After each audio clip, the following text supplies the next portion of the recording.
Downy Rinse and Refresh. Fights odor in just one wash. Guaranteed. Welcome to 18.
On the Hawkeye Sports Network from Learfield, this is Iowa Hawkeye Wrestling, brought to you by Hy-Vee. Score big savings with a Hy-Vee Perks membership. Iowa Lottery. Be a VIP with the Iowa Lottery. Visit ialottery.com for details. University of Iowa Healthcare. Changing medicine, changing lives. Wimmers Meats, the official hot dog of the Hawkeyes. Also brought to you by Riverside Casino and Golf Resort, home of the Draft Day Sports Lounge, just minutes south of Iowa City. And by U.S. Bank, proud to sponsor the Iowa Hawkeyes. Equal housing lender, member FDIC. Now, welcome to Hawkeye Wrestling.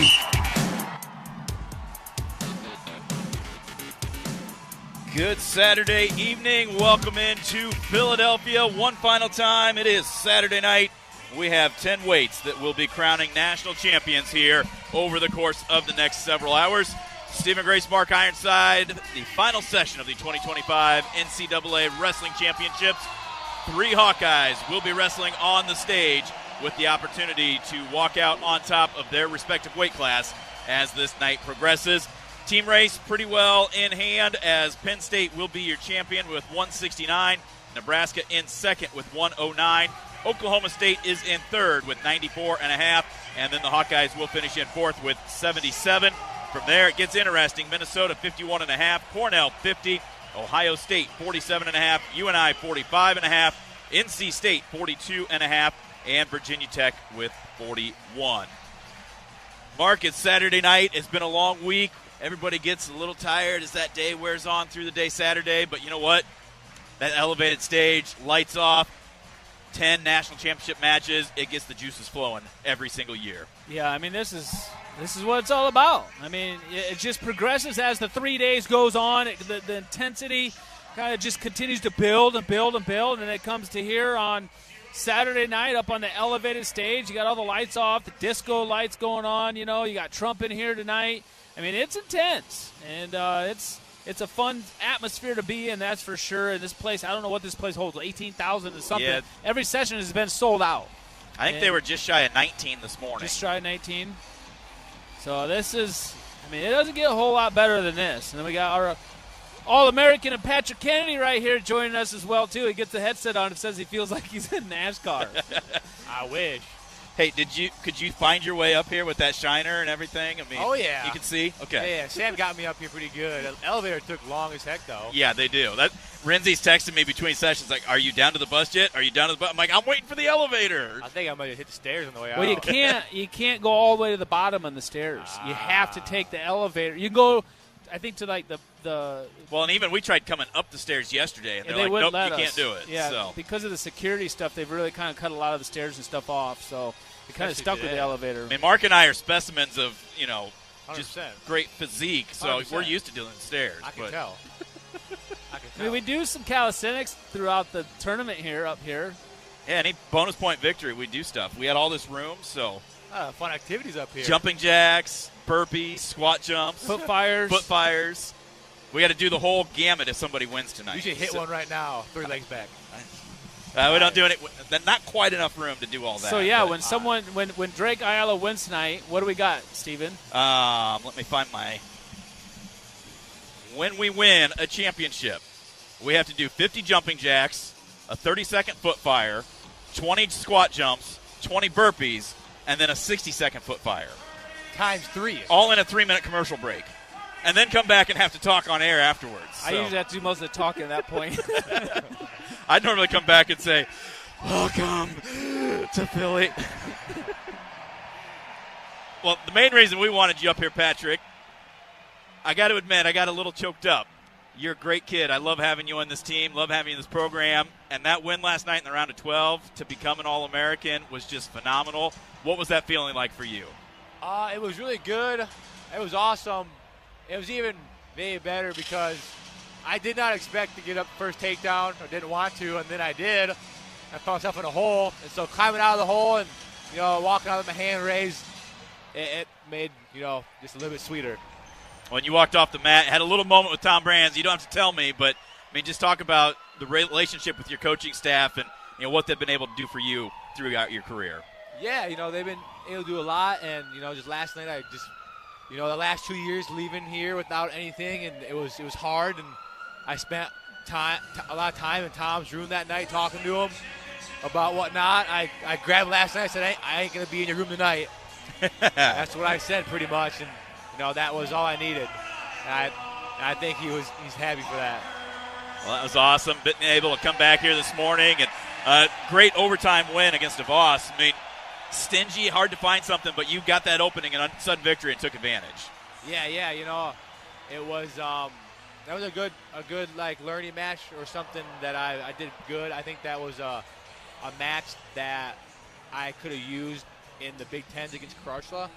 Just stay calm, stay patient, it'll come, and it came. And so that's what a step forward. You came up just a little short against Hamdy, but it felt like you just kept on the attack.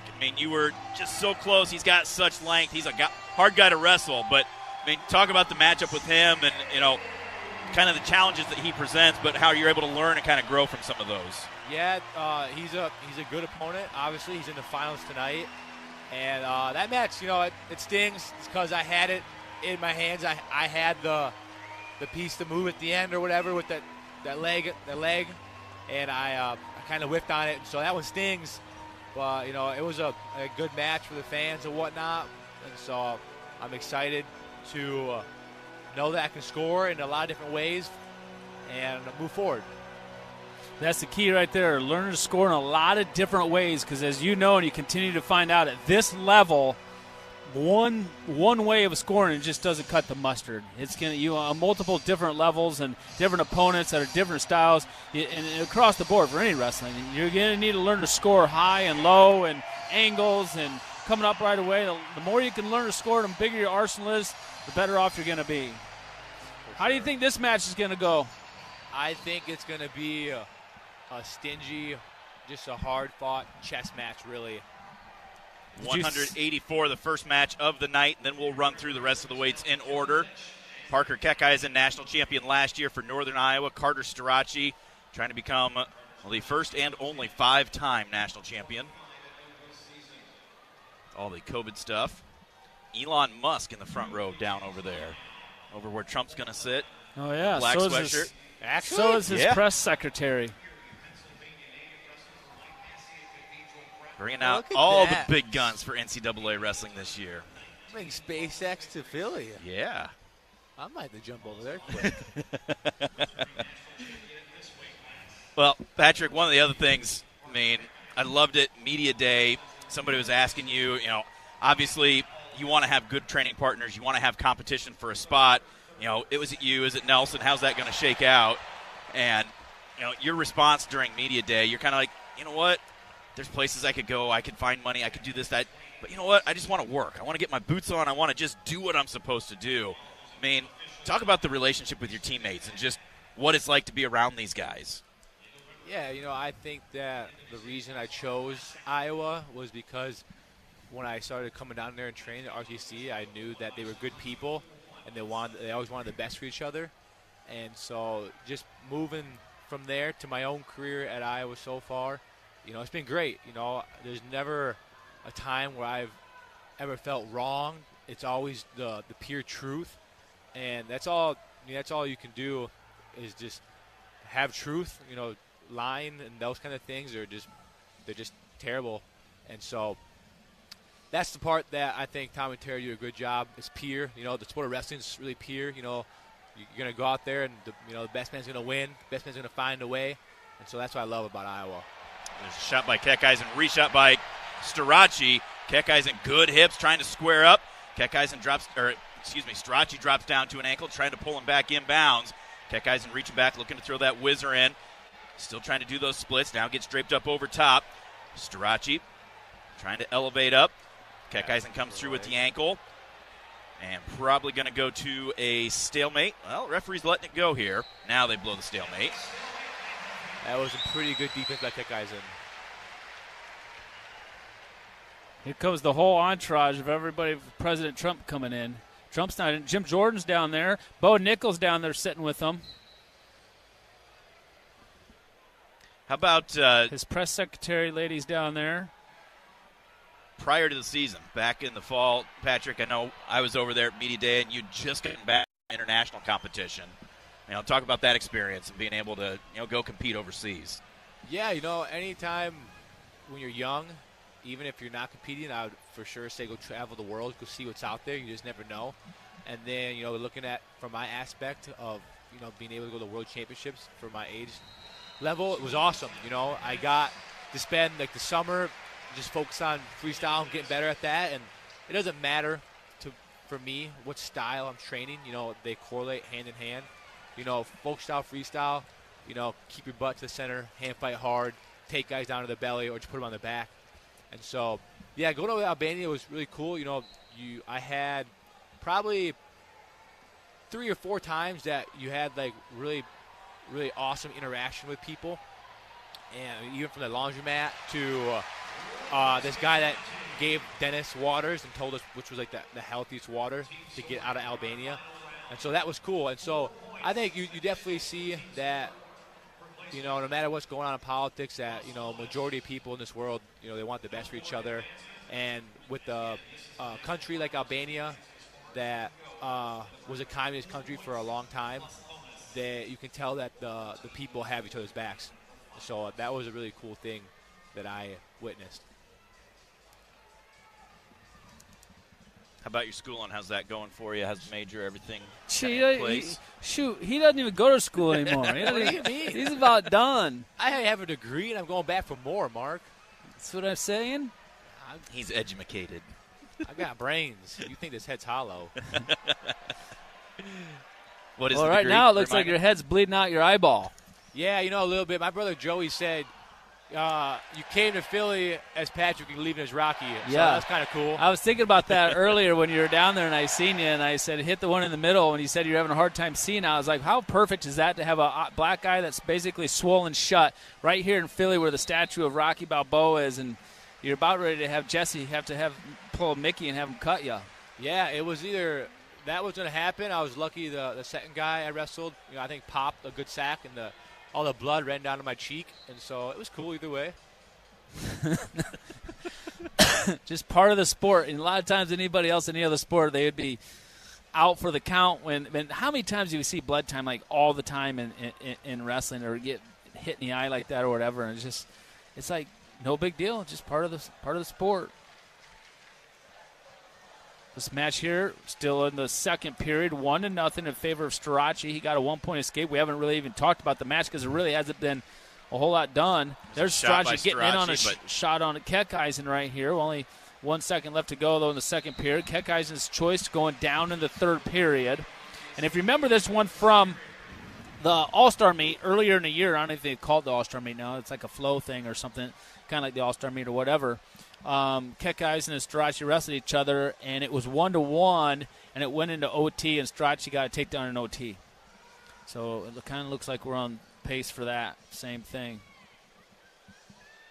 Kekheisen will start down here to begin the third period. We're so far up here, Patrick, it feels like false starts because you see movement and then you hear the whistle. So, I think that's called old age for you, Grace. I think your hearing might be going out the window. I got to find my readers because I got to start leaning back to be able to read my bracket sheets. I heard it anymore. just fine. People wondering at home. Well, you hear it. It's just a half second late because sound travels. Got to use those brains in that noggin of yours, Patrick. We're not that far away. You got turkey hunting plans with Ironside? A couple of weeks? Perhaps. Perhaps. We'll see if he lets me shoot the turkey this year. Last year he came with to show off and he missed. Actually, it was a situation error. Shot by Kekheisen, reshot by Stach. He's pretty deep, trying to cut off. Now Kekheisen reaching back, grabbing an ankle, barely hanging on for dear life as Starachi's over both legs. Yeah, Kekheisen trying to get that neutral danger now. Right. Look at him fight this. Now he's almost neutral danger. He's got to be careful of that neutral danger there. Wow. He can't roll through because he doesn't have his legs to post on. That's going to be it. Stach is going to get this now. Through the crotch. There is the 3 takedown for Stach. 45 seconds left. Yeah, they're going to challenge that. UNI is going to throw the challenge brick. How is that not a takedown, though? I don't understand that. I don't understand how it's not a takedown. We got some good action that morning last year back on the river bottom. I shot through too much stuff because they weren't coming in anymore. I thought we could get that 12 gauge through there, but we didn't do it. But man, they gobbled their heads off last year, huh? They did. And then you had me come back the next day, and I could have fell asleep that day. It's just a part of turkey hunt. That's why they call it hunting. Mark goes the third day, and I don't go, and then he smashed the turkey. So I called one across the river to me. He flew literally across the river right into my lap. So we'll have to get you out for sure. There's Bo Nickel. What's it like having your brother in the room with you guys? Oh, for those who don't know Joey, he is probably top 3 funniest dudes you'll ever meet. But you gotta know his sense of humor. They do confirm the takedown, so 45 seconds left. Stach leads 4-1. Kekheisen gets set. Stach covers. Kekheisen to his feet. Trips him back down. What was it like being able to do the Parade of All-Americans before this night? It was good. Nothing too crazy. They was back there way too early, though. I stood there for a good 20 minutes just hanging out, But it was good. I got to experience something that I'd had the last 2 years. And so, moving forward, you get a taste of it. And I think if you're a real competitor, you kind of crave it. Kekheisen looking to get that hand control, scoots the hips away. 25 seconds left. 4-2. Nobody's been called for stalling here, so Stach can probably dance around. Kekheisen chases him to the edge, takes a shot. Gets one hand to the leg, but can't hang on to it. 10 seconds on the clock. There is the stall call. Takes another shot right on the edge, out of bounds, head back to the center with 7 seconds remaining.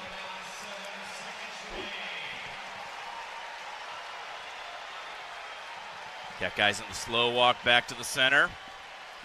Got to pull something dramatic off here, and with Stach running away, he's going to give up another point. They go out of bounds. 2 seconds on the clock. One takedown, that did it, and that's where Stach, man, he's tough. 5-time national champion now. Caution on Kekheisen. Got to give credit to Parker Kekheisen, just a tough kid. Could have gone a lot of different places. Coming back as a national champion with all the NIL money, he stayed right true at UNI to wrestle for Doug Schwab. Doug Schwab, congratulations to him. National Coach of the Year. That's really, really cool. What he's done with that program with a very, very, very limited budget and resources and lack of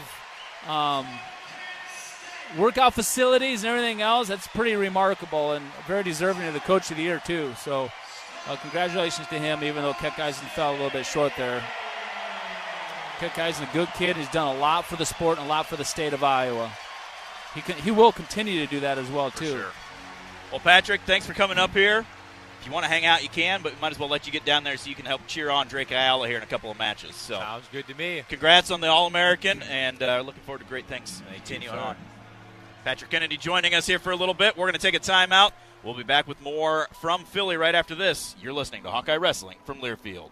Whether you're traveling for business, pleasure, sports, or with one of our guided tours, our team of travel experts at Travel Leaders Destinations Unlimited will ensure you have a memorable, worry-free experience. Let our professional travel advisors with extensive travel experience and destination knowledge handle your every travel need. Family-owned and operated, Travel Leaders Destinations Unlimited has been serving the Hawkeye community for many years, receiving the Agency of Choice Award several times. Make your travels easy with Travel Leaders Destinations Unlimited at duagency.com.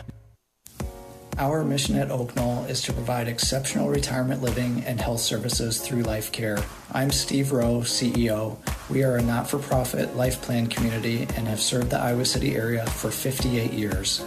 Oak Knoll is located near the University of Iowa Hospitals and Clinics, Kinnick Stadium, Carver Hawkeye Arena, Hancher Auditorium, and downtown Iowa City. Visit our website at oakknoll.com to learn more. We are a proud sponsor of Hawkeye Athletics. Go Hawks! The Hawkeyes play here on AM 800 KXIC, Iowa City's Hawkeye sports leader. Your financial future in focus. It's Premier Investments of Iowa here on AM 800 KXIC, Sunday between 8:30 and 9. Join the crew from Premier Investments of Iowa, 8:30 to 9 Sunday on AM 800 KXIC. Hey, Hawkeye fans. This is Monica from Monica's. Randy always told Chef Sal and me that family comes first. So I'm here with my son to invite you to stop by before or after your favorite university event. We are proud of our Hawkeye coworkers, including Sal's daughter, Miss Sarah, and hope you know that if you are headed to Carver or Hancher, our awesome food, full bar, and Monica's family await. We hope to see you soon. And what do you say, Meyer? Go Hawks!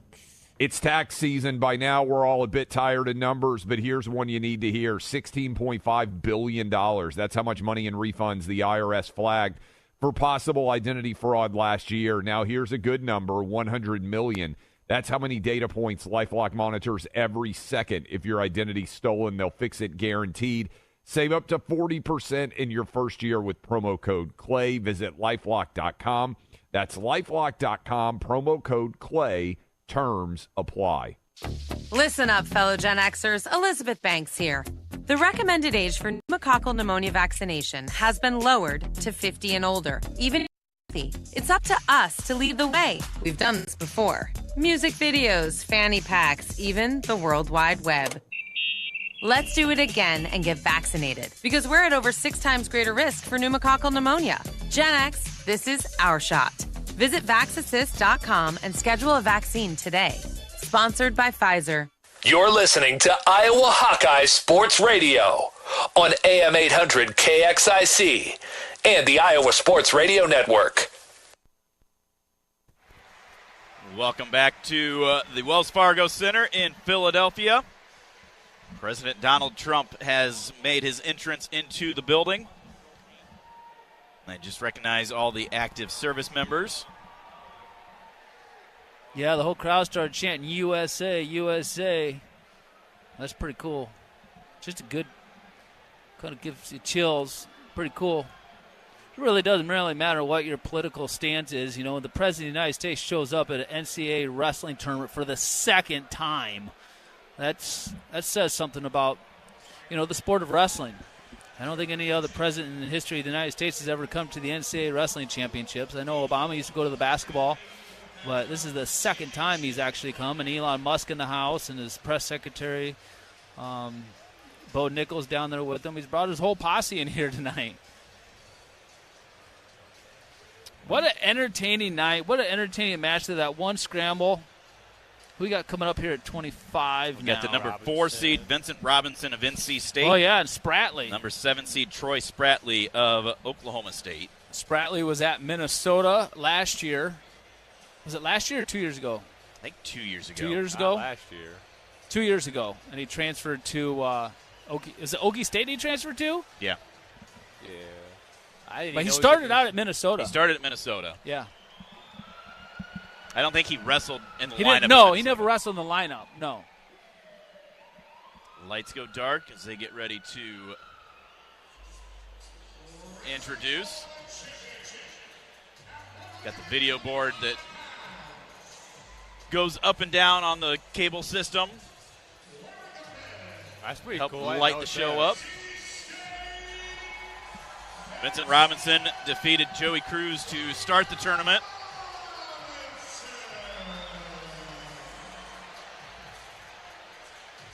These flames are a little hot up here. Feels good every now and again. You better watch your eyebrows, Grace. Jessica gets mad at me because I got a couple that get a little wild and crazy in my old age. So I like Spratley. I think Spratley's going to win. You do? I hope so. Playing a little Country Boy Can't Survive coming out to that. Anybody comes out of Country Boy Can't Survive, you got to cheer for him. Unless he's obviously wrestled some from Iowa. We don't give a damn. what's your walkout song, Patrick? A New Level by Pantera. West Virginia coal mines and the Rocky Do you Mountains know any and country the western songs? skies. Does Ironside make you listen while you're with him hunting? Or? You be quiet, Grace. You ever been hunting or what? Yeah, I You ain't have. hunting with me now. It's been a long time since I've had time to do it. Does Marker take you out? No. Never. Never. Wow. I don't know if that's Steven's thing. I would do it. I don't even know. It doesn't sound like you even asked.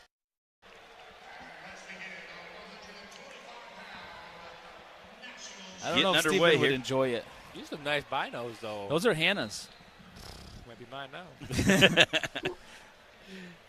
Underway here at 125. Patrick Kennedy's loving it so much, he's going to stick up here with us for a little bit longer. Spratley, the 7 seed, right, coming in? Yes. Robinson, the 4 seed.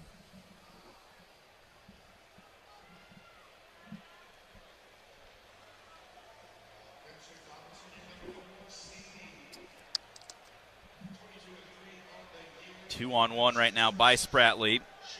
Robinson clears out of that into a front headlock. They had a close one in the duel, I remember.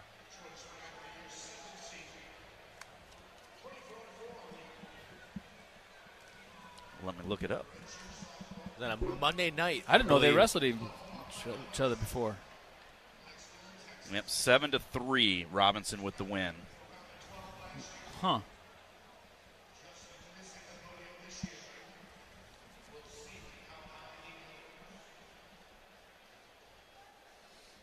It's kind of for both of you guys, but, you know, maybe a casual wrestling fan, as there's a little attempt by Spratley. Reshot there by Robinson. Gets down to the leg. Spratley doing the splits right on the edge of the mat.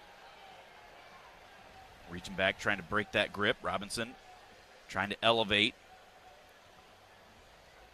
Going to climb up that leg just a little bit higher. Keeping that left leg inbound still. Really hand fighting there. They roll out of bounds. Well, no, he didn't blow him out. I think Robinson was trying to get a clear start, but referee's letting him go. Now he stands up, starts to pull him in. Doesn't go very far with it, though. Looks like something Mega Ludus be trying to do on the edge of the mat. Robinson has climbed up to about the knee. Now they're going to See stalemate how long it. they let this go for. I was getting ready to say, and either one of you can answer this. I know Mark and I have talked about it before, but you know, for a casual wrestling fan, it's like, okay, we've gone 2 minutes, there's been no points. But talk about just the hand fighting and the positioning and what you're doing when you're out there. Obviously, you want to pull that trigger a lot more, but what kinds of things are you doing or trying to feel from your opponent? For me, it's about getting the hand fight going. You know, kind of see how they're reacting. You know, when I wrestled Hamdy yesterday, that one takedown I had, I kind of felt it at the end of the first. So quick, so low. It was a perfect shot. It caught Hamdy off. I mean, it caught him off guard big time. He did not see that coming. Yeah. So end of the first period, I kind of felt it. I just threw it in my head quick and just kept wrestling.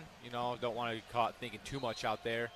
But, just things like that, catch things, throwing it in the quick of your head, but just also, taking mat, hand fighting, start the match. 10 seconds to go here in this first period. From this match, I would say that Spratley is going to have a better attack. He kind of took that shot and whiffed, and Robinson almost kind of jumped a cradle on the edge there. Scoreless first period, so we will head to period number 2.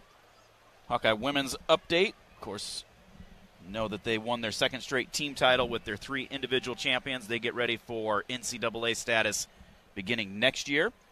So we wish them best of luck. That update brought to you by Riverside Casino and Golf Resort. Stop by for a relaxing massage at the spa, fine dining at Ruthie's Steak and Seafood, and so much more. Riverside Casino and Golf Resort, located just minutes south of Iowa City. Proud to be the presenting sponsor for Hawkeye Women's Wrestling. Thank you, Riverside Casino and Golf Resort, for your partnership with the Iowa Hawkeyes. Spratley, he's been riding tough on top this tournament, right? Yeah, he's been riding really tough. Who did he ride out for a really long time the other day in the was it the semis? But look at that, Robinson get out though. Robinson explosive. Yeah. This is who Cruz wrestled first round and got beat by. Yeah, like 12-1, right, or something. Nice duck attempt there by Robinson, but Spratley stayed Robinson low. hammered a duck. The second or third round of this tournament to win? Yeah. Bam, disappeared. Spratley rode Vantreska really, really tough. What do you got going on in your head? What are you kind of thinking? I know that you want to savor this moment a little bit today for sure. Just became an All-American, but thinking down the road this summer, the off season, which is always, one of the most fun times of the year because it's where you get to actually learn and work on things and improve, and that's fun. What are you thinking in the off season that you really want to, some areas that you want to maybe focus on in your wrestling coming into next year? First thing that comes to mind is high crotch between coming to my feet and going to crackdown. I think that made obviously a difference in my match with Haynes today. I think number one, get to your feet, get him off the mat, and then I think that my best crackdowns come from when I'm trying to get to my feet, and then he's really fighting, and I kind of slam him down, and so that's a thing that is going to need just reps in the room, time in the room. Just spend minutes there wrestling with guys, all the guys around the room. And I think another thing that comes to mind is getting better at getting a wrist on top. I felt like this year I got better at riding guys, being able to, get them to their belly and whatnot, heavy rides. But I think that being able to get like a special lead chop and just get a wrist can really start to really open things up and whatnot. And so those are things that kind of jumped to my mind quick, being asked that question. So, yeah. Second period comes to an end. You do a really good job on the bottom. You do a great job on the bottom, getting your hips, keeping your hips underneath you, getting your hand control, your legs out in front underneath you, clearing your hips. Really, really good job underneath there. But I think you hit the nail on the head as far as on top, just getting the guy broken down. We got to get him broken down, and then you can really start to work wrists and work turns and so forth. But breaking a guy down, as you obviously know, it's not an easy task. It's not an easy task at all, and it takes a little bit of time sometimes and energy, and it takes some technique involved. But it's an art that you have to master. So nobody's just going to go flat to their belly typically for you unless they're dead tired and just want to stall and lay there. And that doesn't happen very often at this level. Yeah, for sure. As all three positions, top, bottom, neutral, the harder you work on one, that's going to favor you in another. And that's where as a teammate, I kind of thought that Ben got a lot better at, really starting at Big Tens. He got that one. He rode out Feldman, I think, and then he was like, "Oh, look at this, I can ride." And then it was like, well, if I get on top, then I can. If I just get on top, I'm a ride dude. So he got better on his feet, where he was like, I almost can get on top. So he got better on his feet. So that's how I would say, everything in wrestling relates to another thing. The harder you work on one position favors you another. Inside of a minute to go, 125-pound championship match, tied up at 1. Spratley of Oklahoma State, Robinson of North Carolina State. Neither guy doing a whole lot here. This is where Mark normally says, get your hands on him and create an opening. Here's the thing. This is what drives me nuts about watching wrestling a lot of times is that we've been having these guys have been doing the same stuff for basically 7 minutes. I mean, we got a little bit of time, 25 seconds, about 6 minutes and 30 seconds, and it's literally just been the entire time doing the same thing. Nobody's tried anything new, anything different. Nobody's really forced their hand on their opponent, put them in any kind of danger, had any urgency. I mean, look at Spratley does when there's 2 seconds on the clock. I mean, come on. Do you want to win the wrestling match, or are you just going to wait for the other guy to slip on a wet spot? And that's what you see so many times. Take control of the situation. I mean, what if whoever gets beat here and ends up getting scored on in a scramble situation? You know, I mean, the other guy's going to be like, God, if I would have just wrestled that first period instead of just standing around playing patty cake the whole time. Robinson with the shot. Spratley able to get his arm down into a front headlock. I mean, you have to use the clock to your advantage. Use the clock. Don't waste the clock. Use the clock. If there's time on the clock, you're thinking about you're trying to score points. And it might not be when I say trying to score points, you're trying to pull the trigger and get a shot off. It might be just coming across and getting a wrist and sliding up to the elbow, trying to get an angle, then coming to the head. And then it might be going into a fake. I mean, there's so many things that are involved in trying to score points other than just actually hitting the shot. But just kind of just hanging out and tapping on the other guy's head and playing patty cake, you're not really doing anything to better your positioning or score points. And here we are watching this on ESPN, and this isn't good. I mean, if there's a viewer that's viewing right now that's really never watched wrestling, doesn't know anything about it, they're probably bored out of their mind in this match, to be honest with you. Going back to my earlier point, there's times that you can be doing stuff with that hand fighting, but it doesn't seem like either of these guys have really been doing that. They've just been content to wrestle from that non-tie. It's just they don't want to make a mistake. I mean, it's one thing like, if you're Ben Keeter and you're giving up 20, 25, 30 pounds, you don't want to get caught underneath, so you need to be a little bit probably hesitant about the shot you take, and there's a little bit of risk involved in that. But there's still things that, like I said, he can be doing. He can hit, snatch singles, getting angles, hit more fakes. But these guys, let's go. Drag attempt by Robinson. Snaps Spratley right into his legs as they go out of bounds with 6 seconds left. We're going to get tiebreakers most likely. I mean, these guys, how I look at this is you're letting the clock dictate the outcome of the match right now. You're literally letting the clock dictate the outcome of the match by letting it come down to a 30-second ride. And who can ride the longest? It's the clock. The clock is in control here. Who do you got right now? Well, based off of what I saw, I don't really know who to get, but I think Spratley's going to put a tough ride on right now. I mean, when he really wants to ride right now, I think you're going to see a tough ride.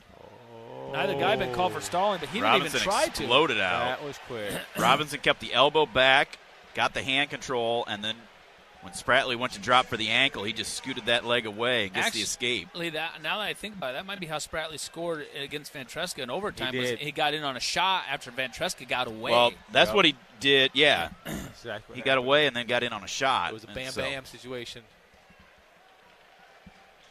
So now it'll be 2-1 in favor of Robinson. Right? So now Spratley goes under. Neutral. Probably just going to want to go neutral. Yeah, they're telling him that. Yeah. I mean, either get out in 2 seconds.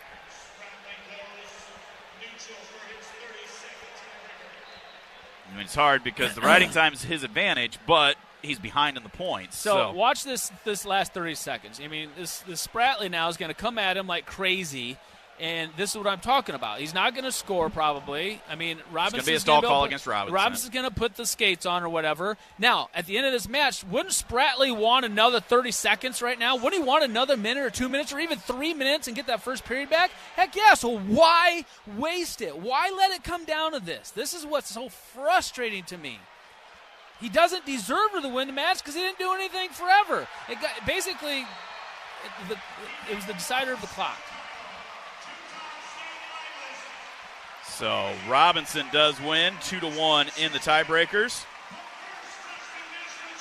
Become a national champion at 125 pounds. Well, I have to get back downstairs Okay. for Drake Ayala's match. All right, you better hurry if you're going to get a national championship in there, buddy. I'm fast. Okay. Thanks, Patrick. All right, thanks for staying up, Pat. Patrick Kennedy, All-American, fourth place finish this year. We'll step out, take a timeout. Oh, look at that. We'll be back with more from the 2025 NCAA Wrestling Championships right after this. You're listening to Hawkeye Wrestling from Learfield. This is John. Hey, my name is John Jackson. He's not some actor. He's a steward of the land with a John Deere 3 Series tractor and a PTO Quick Connect that hooks up rear implements with a single click. John runs with us because to him, there's nothing more important than connecting with the land. Nothing runs like a Deere. Hear John's story at Deere.com. Stop by your local John Deere dealer for a test drive today or learn more at Deere.com. Your Iowa John Deere dealers, proud sponsors of Iowa Wrestling. Hello, Iowa. Here's a promise. Wherever you are in this great state, University of Iowa Healthcare is here for you, even if you never walk through our doors. Educating, caring, leading research, sharing our expertise with all.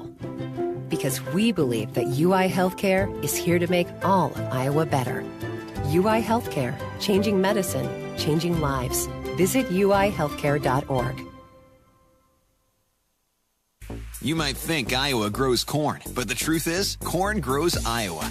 Corn can even fuel your drive to watch the Hawkeyes play when you choose Unleaded 88. It's a fuel that's cheaper, cleaner, and greener. Plus, it's homegrown, making Unleaded 88 the clear choice at the pump and totally worth the hype. So as you head to cheer on the Hawkeyes this season, don't just fuel up. Pump it up with Unleaded 88. Find Unleaded 88 at a station near you. Go to iowacorn.org/88. Something big is happening at Hy-Vee. We've just lowered thousands and thousands of prices on thousands and thousands of items in every aisle and in every department. Online, too. And on many of your favorite products, we've even matched prices with some of the biggest discount stores in the country. Because we get it, times are still tough. So we'll continue to work hard to bring you new lower prices on thousands of items. Things are looking different at Hy-Vee. Come see for yourself. Hawk fans, stop in and visit the newly renovated guest rooms at Hyatt Regency Coralville Hotel and Conference Center, located in the heart of Iowa River Landing. Stay within walking distance of Extreme Arena, home of the Hawkeye volleyball team, as well as great restaurants, shopping, and scenic walking trails along the Iowa River. Hyatt Regency Coralville is also the home of Hawk Talk with Jan Jensen and Fran McCaffrey. Come together at Hyatt Regency Coralville, where everything you need is right here. Hey there, sports fans. Hungry for a legendary experience? Look no further than Bump's Restaurants, proudly named after the legendary Bump Elliott. Nestled right at the Finkmine Golf Course on Melrose Avenue, Bump's is your go-to spot for mouth-watering meals. Present your ticket from today's game at Bump's and get a buy one appetizer, get the second appetizer free deal. Offer good through the next home game. See you soon off Melrose Avenue at the Finkmine Golf Course. Bump's Restaurant, a legendary place with legendary food.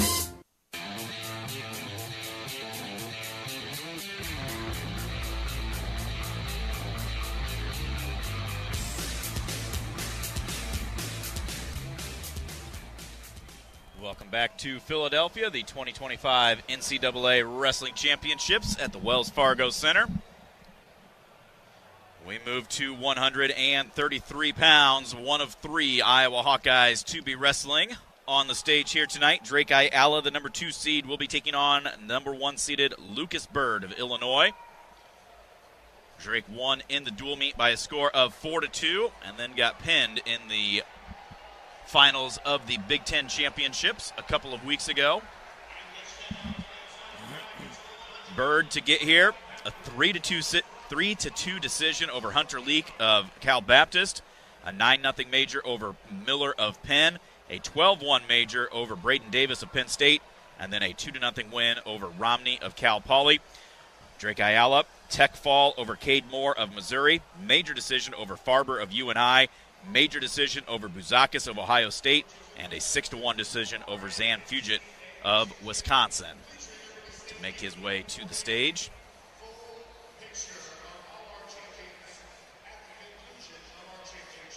Patrick made it down to the floor. I see him down there already. Robles and Cruz, Fleshman, Ben Keeter. Parco down there with the crutch.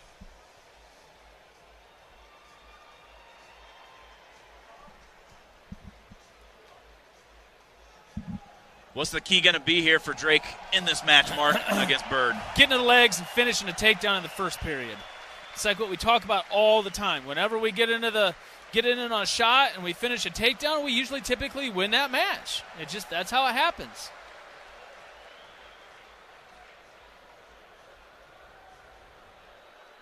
Is that Glazier that Patrick's talking to down there? I don't know. I think. Lights dim down and getting ready to make the announcements. Minnesota boys.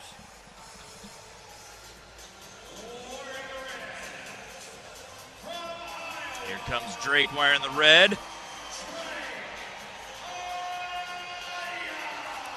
And a boy, Drake! Let's go, Drake! Came up just short last year, losing to Figueroa of Arizona State.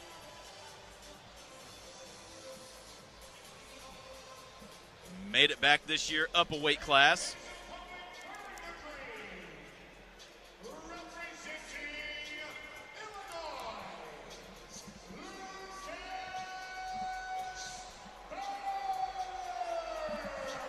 Terry and Ryan Morningstar in the corner. You can have 3 now for the finals, but Terry and Starr, the 2 for Drake tonight.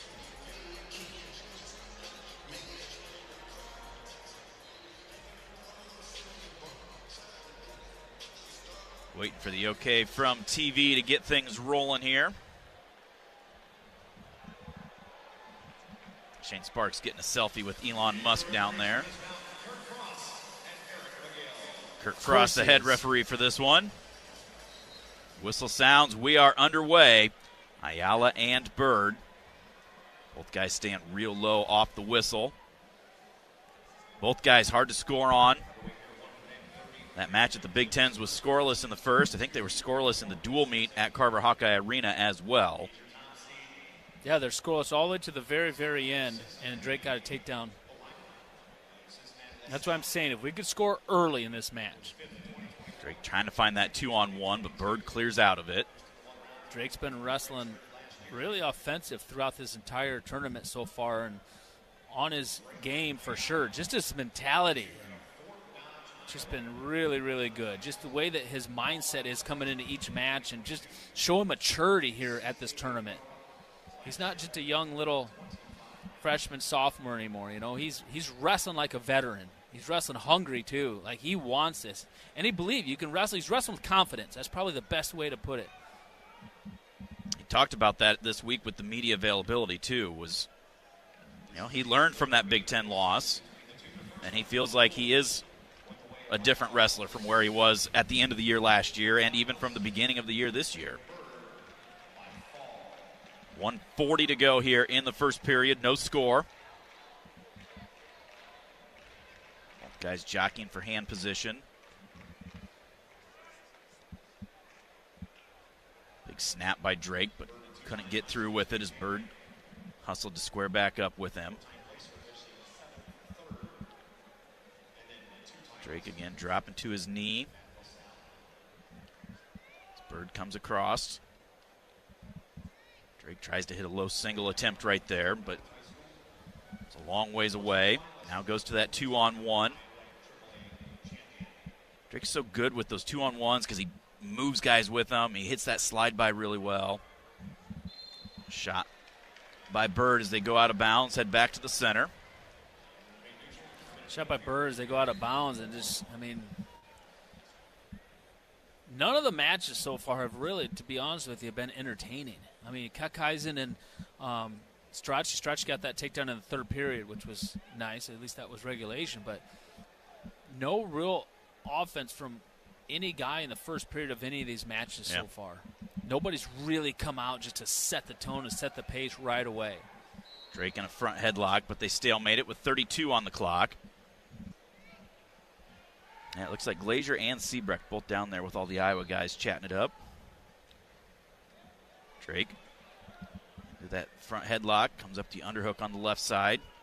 Nothing there, clears out. Bird dropped to a knee like he was going to shoot, but Drake kept his hands on him.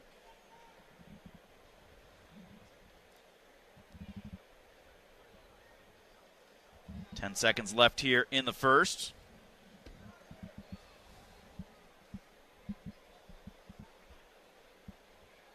And it looks like we will have our third straight scoreless first period in these finals. Almost feels like this crowd's just kind of anticipating, like, hey, give us something to get excited about. That's how I am. I mean, I ain't going to lie. Maybe that's why I was really hoping Drake could come out and set the tone and get a takedown that first period, because that's really what he needs to do to win this wrestling match, put himself in the driver's seat to win this wrestling match anyway. And Bird to his feet, out for the escape right away. Tries to slide by on Drake right away, but Drake stays square with him. So 1-0 Bird, out in 5 seconds. Bird comes across into that right-handed collar tie. Drake fights for inside position. Bird drops for a shot. Snap, clear the tie. What do you think Drake needs to do to get to Bird in this second period? Well, Bird's doing a really good job of keeping his legs back. Keeping his legs back and away, almost kind of like international. See how he's leaning way forward? So I think a really nice big snap, get him to react and then drop in on that nice low single that Drake has a lot of times, would work really well. He's got a good sweep. But once he gets, like we always talk about, once you get your hands on him, keep your hands on him. Don't let him clear out of that. You just see how he just kind of lets him go right there, and then they're from a non-tie again. He's giving him too much space. We got to crowd him a little bit, and then once we crowd him and have our hands on him, we got to move him. You just have to know that you're going to get to the leg. You got to get to the leg. 40 seconds left here. Now 35 in the second period. Bird for Illinois, leading Iowa's Drake Ayala 1-0, 133-pound championship. And if you can't get to the leg, you're going to work so hard. You're going to be so offensive with your hand fighting that's almost going to force that guy to take a bad shot. And Drake gets called for stalling right there for walking out of bounds when Bird had an underhook on him. And that could come back to haunt him when he goes to ride him at some point in time in this match, and he has to let go of the ankle or the leg because he's already given up a stall call. 10 seconds remains here, second period.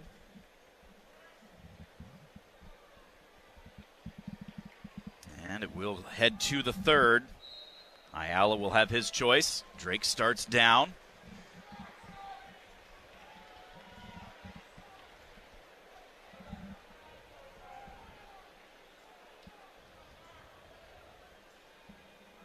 Bird covers. Drake right away up to his feet. Bird tries to pick him up to put him down. Drake, hand control out for the escape. So we're tied up at 1. Riding time is exactly 0. Drake hits a slide by right on the edge, but Bird able to step back away. Drake's done a lot more wrestling on the edge. This is what I was talking about one match ago with Robinson and Spratley. We cannot let it come down to chance and overtime, Finish it now on the feet. Don't wait. Use this clock to your advantage. Take advantage of this time that we have. How much, I guarantee you Spratley's in the back somewhere right now just wishing like anything he could have that first and second period back. 1:15 remains here for Ayala. Tries to slide by again, but Bird felt it coming. Oh, man, Bird should have taken a shot at our leg. He left his leg sitting Stepped there. heavy with that left leg. Yeah, like right up in front of him. I think he's getting too comfortable because Bird's not really doing much either. There's a shot by Drake. There we go. I like that underhook. We almost went to the leg, but why didn't we commit to that, And hopefully he banked that and could come back to it. Underhook to the far knee. Stalemate for locked fingers. Kurt Frost warns both guys. 45 seconds remains in regulation. Ayala and Bird tied up at 1.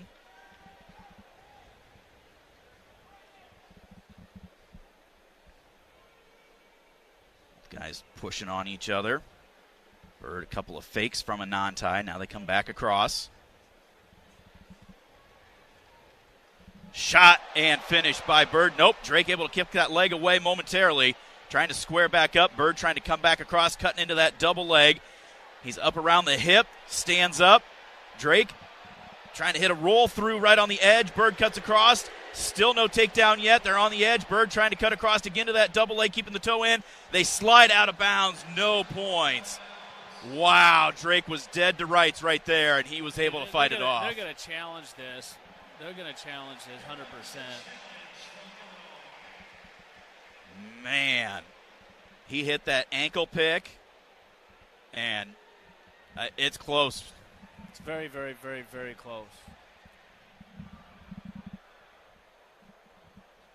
Well, take a look at our Hawkeye scoreboard update presented by U.S. Bank. Hawkeye women 92-57 winners earlier today over Murray State. They will play Monday against Oklahoma. That game time has not been announced yet. Hawkeye baseball has taken the first 2 games from Ohio State, 12-0 yesterday, 12-5 today. Game 3 tomorrow. Hawkeye softball lost to UCLA today, 8-0. They'll play again tomorrow. Track and field continuing down in Florida.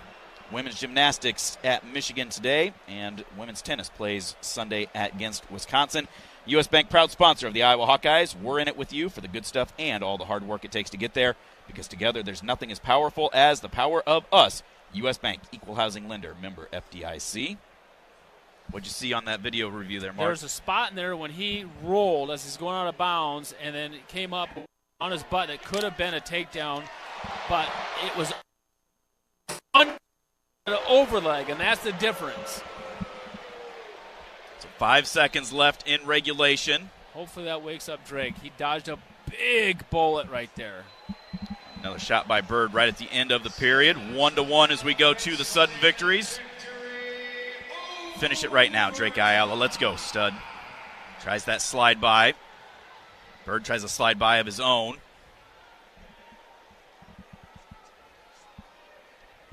Another shot there by Bird. We had the front head. Couldn't quite get in a good position. Double unders thrown in. Drake trying to throw the hip toss with that whizzer. Bird trying to step over.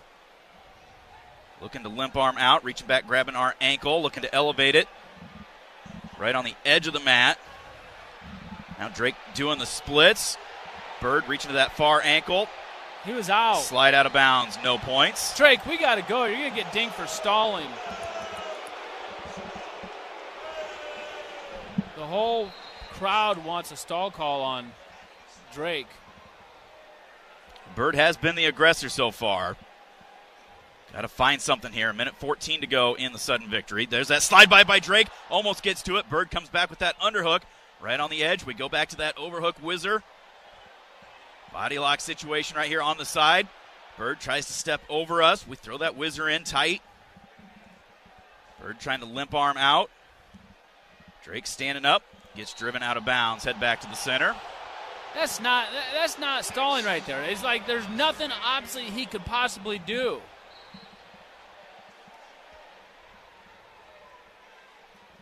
These fans just want Iowa to lose so bad. Drake Ayala, 45 seconds, now 40 seconds left in the sudden victory.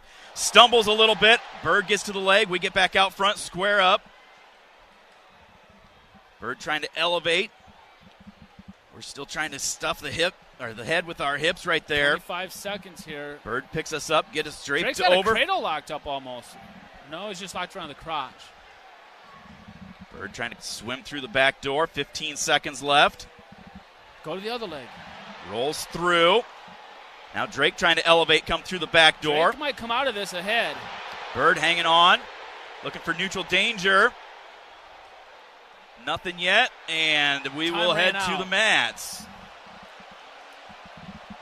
Now remember, Drake does have a stall call when he's trying to ride here. I know, that's what I'm saying. Drake's choice, he's going to start down.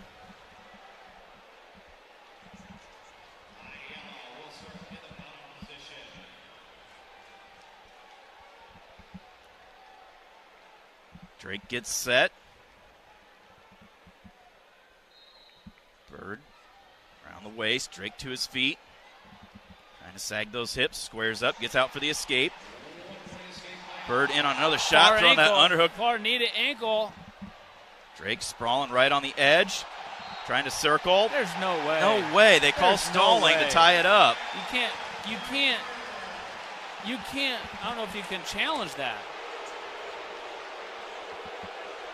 There's no way that was stalling. Absolutely no way. What's he supposed to do? I mean, what is he supposed to do? How else is he supposed to defend it? Tom threw the challenge brick in.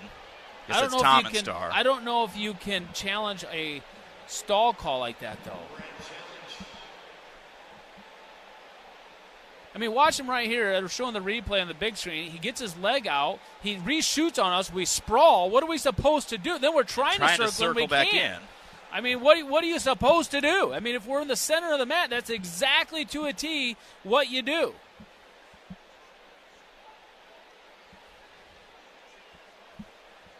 It's hard if you're on the edge because it looks different, but when you're in the center, that's exactly what you do.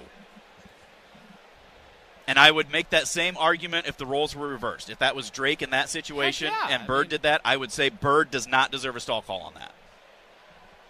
Unless he was calling him for stalling because he just flat out just took a shot on us and we didn't. So they confirm it. 15 seconds left in the first 30-second tiebreaker period. Drake tries to slide by. Now the Hawk fans wanting a stall call on Bird as he's backing straight to the edge. We need a takedown. So 2-2. Gonna go neutral. Bird has not got called for stalling yet.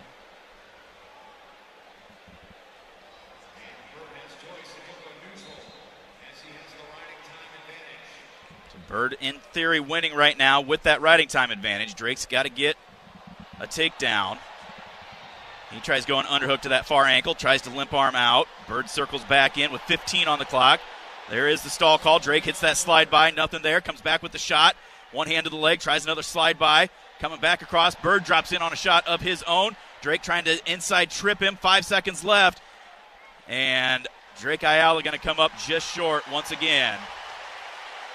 2-2 in the tiebreakers.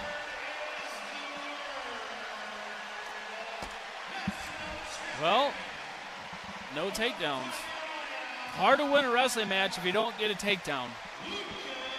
That's 2 matches in a row now in the finals where there hasn't been a takedown. 1 takedown in 3 matches. These kids, you know, everybody talks about how amazing these kids are and how great they are and so much better at wrestling. We don't even see takedowns. I mean, we went to 3-point takedowns and we've got 1 in 3 matches out of the best guys in the country. Wrestle that first minute, 2 minutes, 3 minutes. Wrestle it. Dang it. Don't leave it up to chance. Don't leave it up to a stall call. Don't leave it up to the clock. But at what point do we learn? At what point? What's it going to take? Drake dodged so many bullets there. So many bullets. Like, okay, well, now, yeah, I got lucky there. I dodged a bullet there. I got to go now. But we didn't. Not until there was 30 seconds left and we chased him all around the mat and we had to score. Heck, pretend when you start the match that that's the situation if you have to. We're going to step out, take a timeout. We'll be back with more from Philly right after this. This is Hawkeye Wrestling from Learfield. This is Leah Pesha, and I've been saying, hit a deer, call Premier for years. But it's time for something new. It's still where you need to go for deer divots and door dings, as well as damaged dashboards. That's what my dad Nathan's driving at and dreams about. Why not say, when your car is dinged, be a deer and call Premier? I think Dad's going to love that. Premier Automotive, North Liberty's premier auto body repair shop. Be a deer and call Premier Auto Body in North Liberty. Hi, this is Mike Graff from the Graff Home Selling Team, the #1 real estate team in Eastern Iowa. If you're looking for a marketing professional in the area, look no further. That marketing professional is Marty Mason with iHeartMedia. Marty has represented our marketing needs at GHSD with passion, vision, and dedication for many years. The results we see because of Marty's hard work has surpassed our marketing efforts from all other sources combined. We count on him to get things done. He works with us, and the results show it. I'm Marty Mason, ready to work for you. Call me today, 319-360-6909. This is Jordan Sekefetz here for my dad Brian and his True Blue crew at Dodge Street Tire. If you're wrestling with your car or truck, let their crew take care of you and your family with honest and quality award-winning service. For over 30 good years, Dodge Street Tire have been champions for Hawkeye fans everywhere, pinning down prices and problems for their neighbors. Don't let your vehicle's tires and troubles keep you from achieving your goals. Dodge Street Tire at the corner of Dodge and Church Street. Shop the All-American Sale at Grand Appliance for winning appliance deals on Grand's starting lineup of American-made appliances and up to $800 in savings you won't find anywhere else. Add in Grand's designer showrooms, personalized sales assistants, and professional installation, and you've got a silky smooth experience no other retailer can match. Score big at grandappliance.com or in person at their local showrooms in Davenport and Cedar Rapids. That's Grand Appliance, appliance experts since 1930. You're listening to Iowa Hawkeyes Sports Radio on AM 800 KXIC and the Iowa Sports Radio Network. Hey Hawk fans, ready to elevate your game day experience? Introducing Daydreamer Cannabis-infused beverages. Made locally in North Liberty, Iowa, Daydreamer is your all-natural, low-calorie lifestyle beverage made with real fruit. It's light, healthy, and alcohol-free. Just what you need to keep you relaxed when the game heats up. So grab yourself a Daydreamer. Sip local and dream big. As always, enjoy responsibly. Visit us online at enjoydaydreamer.com. Hawkeye fans, get ready for the game with Big Grove. As an official craft brewery of the Iowa Hawkeyes, we're excited to bring you the ultimate game-watching experience. Enjoy fan favorites like Easy Yeti and Citrus Surfer while cheering on the Hawks. Can't make it to Carver? Join us at any of our 4 Iowa locations in Iowa City, Cedar Rapids, Des Moines, and Solon, where you can get out of the cold and enjoy warm hospitality while watching the game. Big Grove Brewery, your official watch party headquarters of the Iowa Hawkeyes all season long. Go Hawks!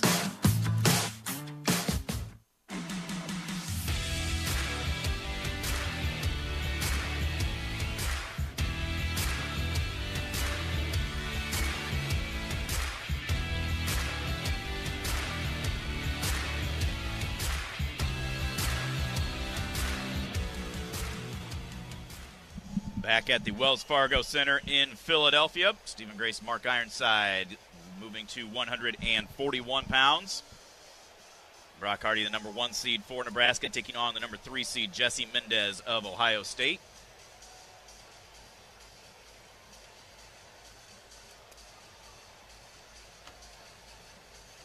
Oh, man. Frustrating. Incredibly frustrating. Especially as good as he looked throughout the tournament. Yeah. And he didn't really give himself a chance until he had to at the very, very end. And like you said, I'm sure he's back there kicking himself saying, I wish I could have done this better, but if ifs and buts were candies and nuts, we'd all have a Merry Christmas. I just always go back to, like Drake. He's going to spend so much time, wishing that clock wouldn't have ran out in that last 30 seconds. We had to chase around the match, but what did we do to give ourselves a chance to win in the first 6 minutes and 30 seconds of that match, And Bird really, really picked up his pace big time. 9 minutes and 30 seconds because it was sudden victory. Yeah. Bird really, he put the heat on in overtime on us. I mean, some of those stall calls, the second stall call was deserving, but not that one. Not the one where he fought it off, because it should have been the same if he's in the center. But I mean, Bird definitely picked up his offense, and that's how he won the match. It was on a stall call. Yeah. We can all help prevent suicide. There is hope with the 988 Lifeline. Call or text 988 now.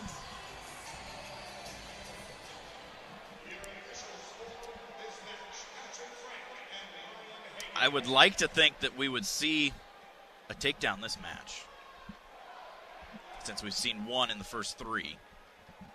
But these guys are both good competitors that are hard to score on too, so.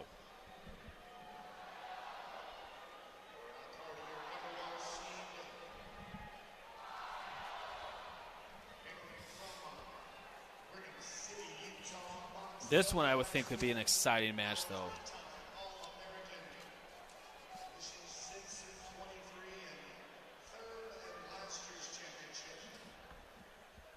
Hardy beat Mendes at the Big Ten's 9-8.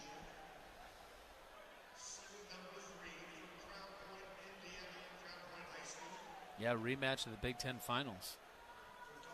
Funny how Bartlett and Van Ness wrestled against each other in the semifinals. I mean, in the for third place match, which was a repeat of this last year.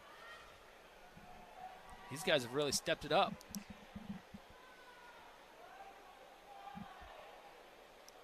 But the funny thing is, Bartlett and Van Ness didn't even get beat by these guys in the Big Tens. Yeah. Well, Bartlett and Mendes wrestled for third.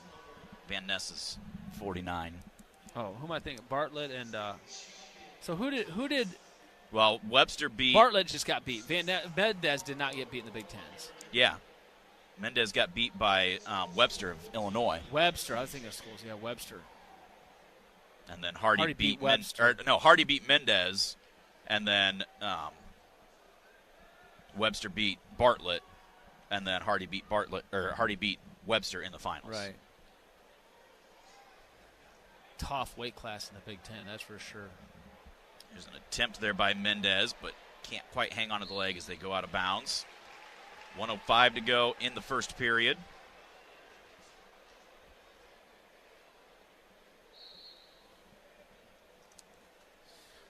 Where is Ohio State at in the team race here?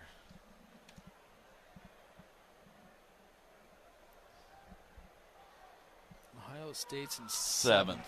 47. Oh, man, there's a nice shot. Carry right there by Hardy. And he's getting near falls. Let's see how he held on to that arm. Yeah. That was great wrestling. Hit that sweep right there, and then he held on to the arm for near fall points. As he tries to let him out, Mendes hangs onto the foot. What is Nebraska done a challenge, thinking it should have been 4, not 3.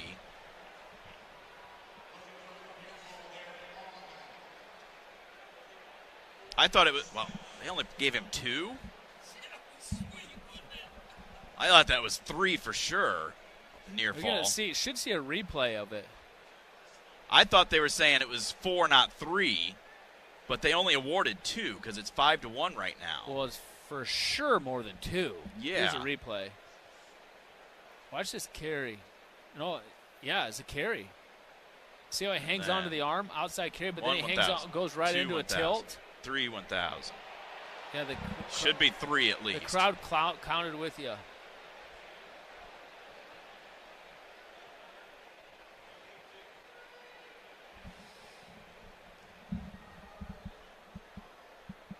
Yeah, it should be a 3 near fall.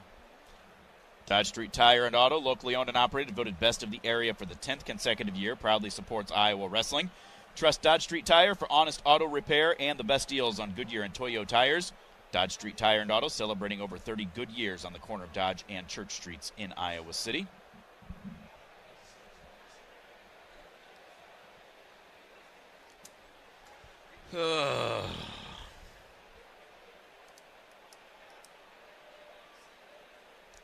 I just read his lips. He said, call confirmed, 2 near fall. I guess I can't count very well then. Well, neither can the other 18,000 people in here.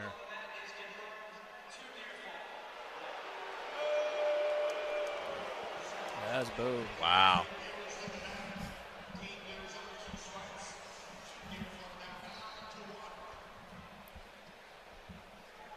So 5-1 is the lead for Hardy of Nebraska.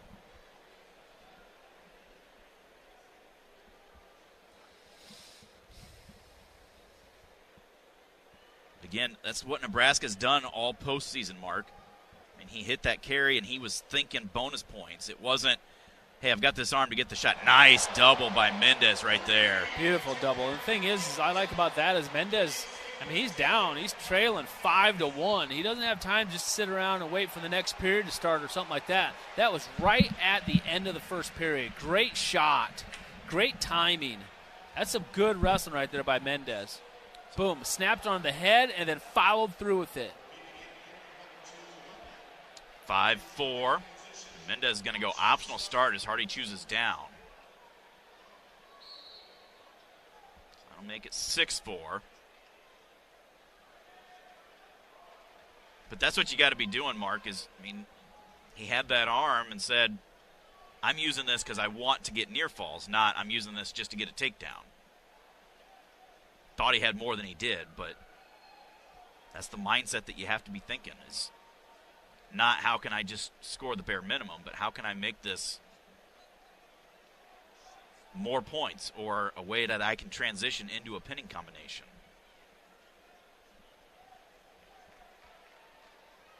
Does another nice snap, go behind, and gets the 3. Gives him a 7-6 lead.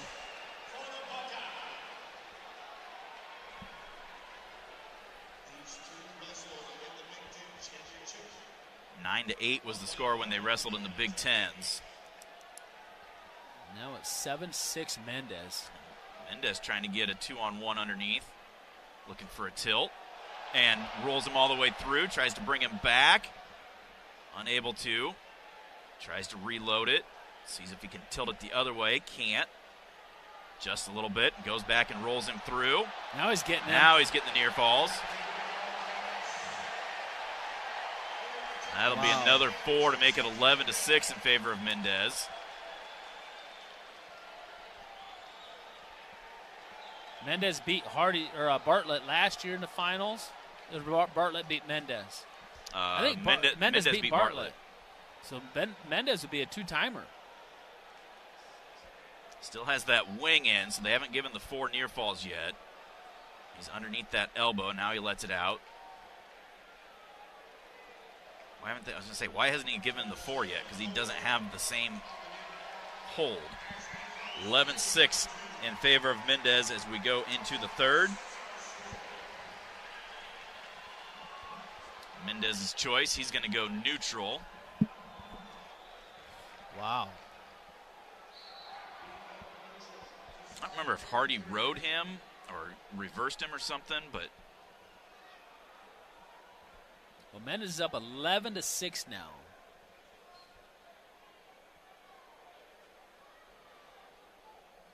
I can't tell if he has ride time or not. Yeah, 113.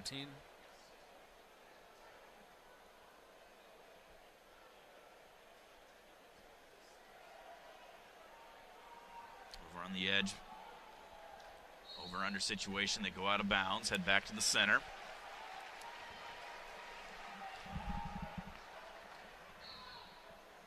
Ohio State 47.5. If Mendes wins, they would be into a tie for 5th place with Minnesota, unless he gets a bonus point. Well, Minnesota's got Gabriel Steveson coming up, too. That kind of helps Minnesota.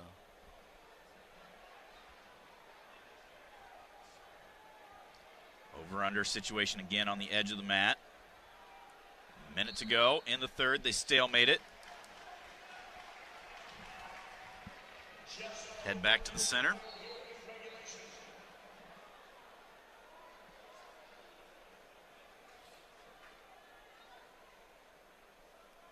Oh, Hardy's going to have to go now. He can't waste any more time. He's down 12-6 with the riding time. He's going to need something feet to back.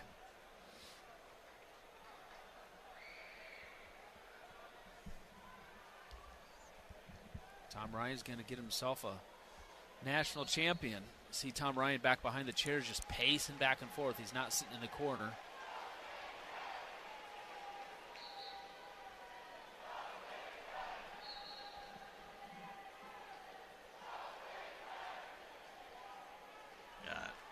Blood time? Oh, nope, guess not. 30 seconds remains, 11-6. There's a stall call on Mendes.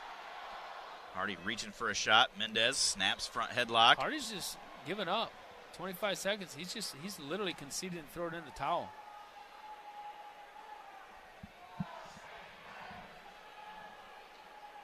Jesse Mendes will be your 141-pound national champion. With the right at time point. He gives up a takedown right at the very end. It will be 12-9. Mendes with the win. Back-to-back champions for The Ohio State University.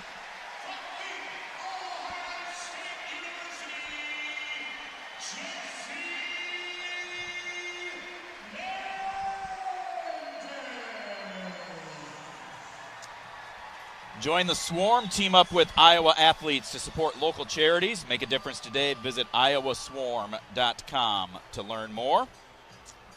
We'll step out for a timeout. We'll be back with more from Philly right after this. You're listening to Hawkeye Wrestling from Learfield. Hear that? That's the Iowa Lottery powering up the new Pac-Man scratch ticket, where you could chomp your way to $50K in instant cash prizes. Even if you don't score big in your first round, you still get an extra life. Because you can enter non-winning tickets in the VIP club for a chance to win a Pac-Man arcade package, plus your share of $325,000 in cash prizes. That's a lot of Waka Waka winning. Woo-hoo! Pac-Man is registered and copyrighted by Bandai Namco Entertainment Inc. Entrancy rules at ilottery.com/VIP. This is Jordan Sekafetz here for my dad Brian and his True Blue crew at Dodge Street Tire. If you're wrestling with your car or truck, let their crew take care of you and your family with honest and quality award-winning service. For over 30 good years, Dodge Street Tire have been champions for Hawkeye fans everywhere, pinning down prices and problems for their neighbors. Don't let your vehicle's tires and troubles keep you from achieving your goals. Dodge Street Tire at the corner of Dodge and Church Street. Our mission at Oak Knoll is to provide exceptional retirement living and health services through Life Care. I'm Steve Rowe, CEO. We are a not-for-profit life plan community and have served the Iowa City area for 58 years. Oak Knoll is located near the University of Iowa hospitals and clinics, Kinnick Stadium, Carver Hawkeye Arena, Hancher Auditorium, and downtown Iowa City. Visit our website at oakknoll.com to learn more. We are a proud sponsor of Hawkeye Athletics. Go Hawks! Hey there, sports fans. Hungry for a legendary experience? Look no further than Bumps Restaurants, proudly named after the legendary Bump Elliott. Nestled right at the Finkmine Golf Course on Melrose Avenue, Bumps is your go-to spot for mouth-watering meals. Present your ticket from today's game at Bumps and get a buy one appetizer, get the second appetizer free deal. Offer good through the next home game. See you soon off Melrose Avenue at the Finkmine Golf Course. Bumps Restaurant, a legendary place with legendary food. Hawk fans, stop in and visit the newly renovated guest rooms at Hyatt Regency Coralville Hotel and Conference Center, located in the heart of Iowa River Landing. Stay within walking distance of Extreme Arena, home of the Hawkeye volleyball team, as well as great restaurants, shopping, and scenic walking trails along the Iowa River. Hyatt Regency Coralville is also the home of Hawk Talk with Jan Jensen and Fran McCaffrey. Come together at Hyatt Regency Coralville, where everything you need is right here. This is John. Hey, my name is John Jackson. He's not some actor. He's a steward of the land with a John Deere 3 Series tractor and a PTO Quick Connect that hooks up rear implements with a single click. John runs with us because to him, there's nothing more important than connecting with the land. Nothing runs like a Deere. Hear John's story at Deere.com. Stop by your local John Deere dealer for a test drive today or learn more at Deere.com. Your Iowa John Deere dealers, proud sponsors of Iowa Wrestling.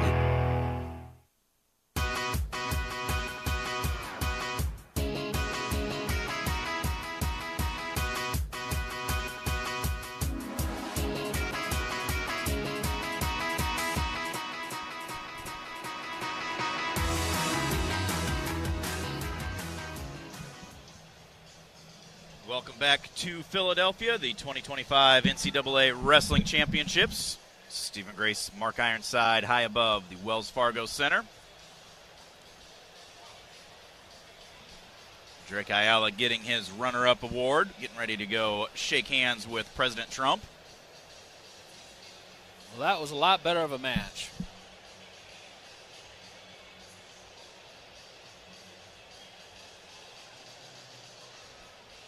A lot better of a match to watch. Finally had some offense.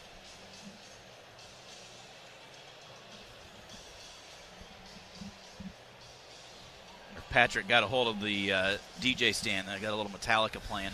Is that what that is? Master of Puppets.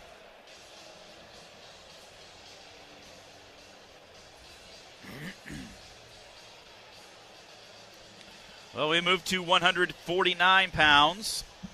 This is going to be a good match, too, I think. This could be – it was a rematch. This is a rematch in National Finals last year? No. Sure? Lovett beat somebody different. I had just looked it up earlier. These two could get after it. Or, excuse me, Henson beat Gomez. Oh, yeah, that's who it was, Gomez.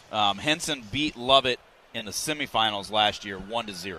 Oh, maybe that's what it was. Only 1-0. Hopefully it's not that boring. These two guys can really scrap and let it fly. They might have wrestled each other earlier this year, too, in like the Cliff Keen tournament or something.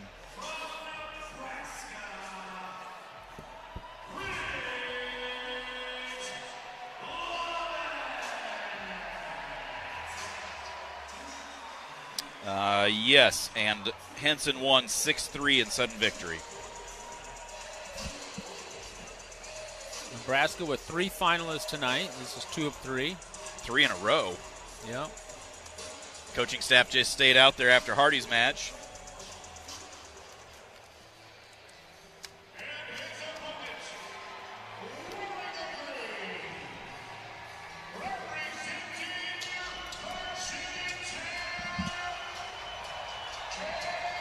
I'm giving it to Henson just because he's got Metallica for his walkout song.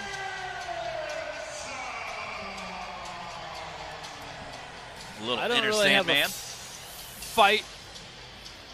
Dog in this fight, as they say. So I don't really care. I could cheer for the Big Ten, I guess. Kind of like that last match. I'm just looking for some excitement. It was some good, hard wrestling. It was great wrestling that last match.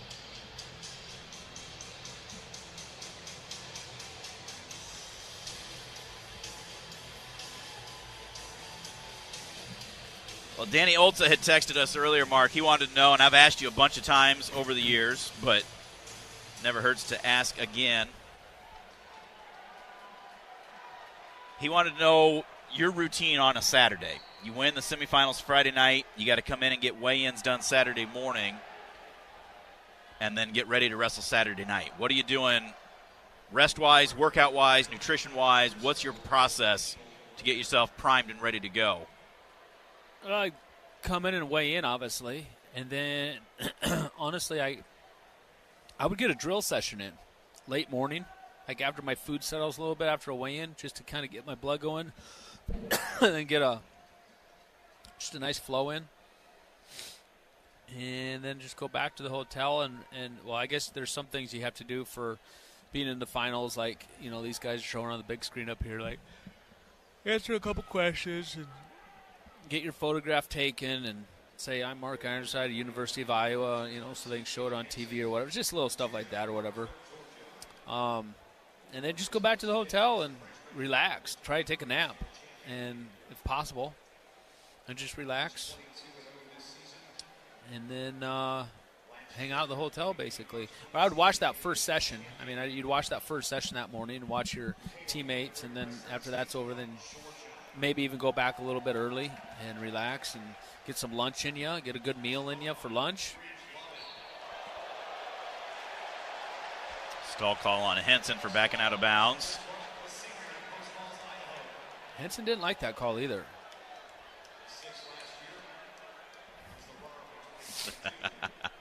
He did not like that call at all. See if I can figure out how to patch a phone call through, because Shammy just texted and said he wants to hear what Danny Olza's Saturday routine of NCAAs is. That is funny. I don't know, Danny Olza, he was here earlier. I saw that because he was the one texting me and let me know Elon Musk was in the house. Oh, he is still here. Danny or Elon? I assume both. Both are, yeah. Minute to go here. First period, no score between Henson and Lovett. 149-pound championship. They are going to take, I think, a 10-minute intermission after this one. Really? 10 minutes? Yeah. For what? They've got some promotion. They're doing some T-shirt toss or something. I don't know. Have we done that in the past? Yeah. Hmm.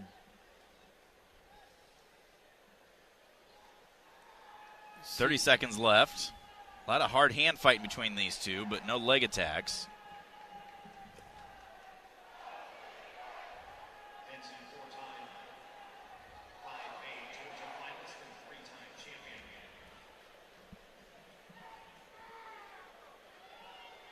Looks like we'll have another scoreless first period. Well, at least it was a little bit of action here from a hand fighting standpoint. Like you said, these guys wrestled a 1-0 match last year here at the Nationals and then a 6-3 match in overtime. The Cliff Keen tournament this year. And, wow, that's interesting. Lovett defers, and so Henson goes neutral. Yeah, he doesn't want to go underneath Lovett. I can't really blame him. Lovett is tough on top. Very tough on top.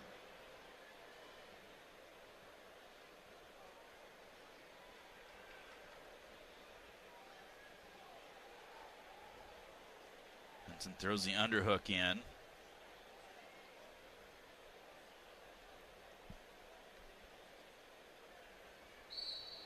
Stalemate it. 1:28 to go. Hawk fans, enjoy your home away from home at Coralville's all-suite Homewood Suites and Home 2 Suites by Hilton. Relax in spacious suites with free breakfast, 24-hour fitness, pool, hot tub, and more. Perfectly located for your Hawkeye visit.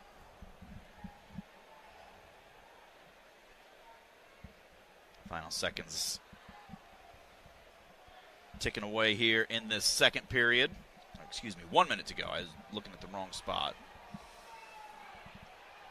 Nice shot right there by Henson. He's in deep on the shot. Lovett's draped over the back of him. Plenty of time to finish this and room. Henson's got to have some urgency here. He just can't figure out which way to go, and there goes a stalemate. And you hate to see what little action you have, and then you get to there and can't do anything with it.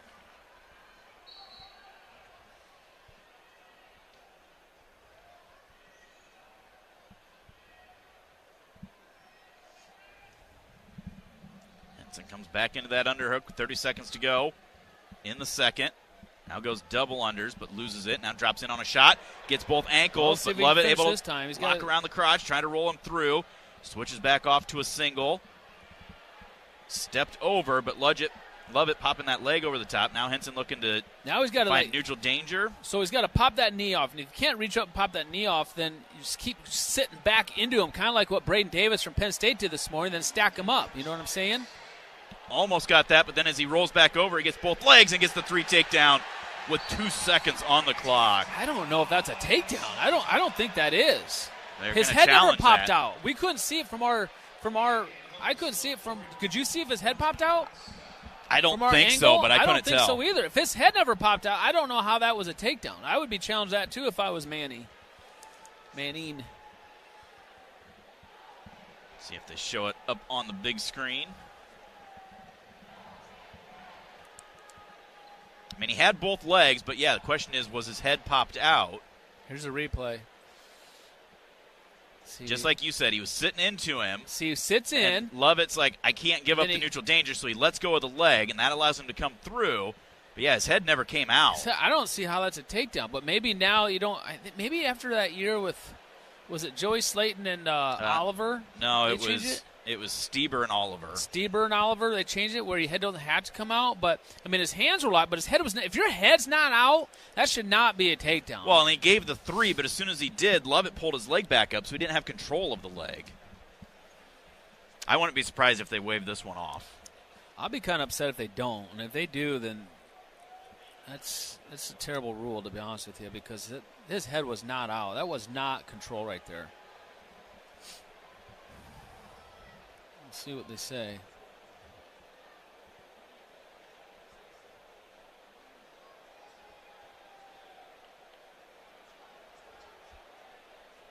Taking a lot of time talking about it. Again, these are all challenged upstairs, so the referees just go over to the head table. They have a phone up to the booth upstairs where they have an independent reviewer, so it's not the officials on the mat looking at it.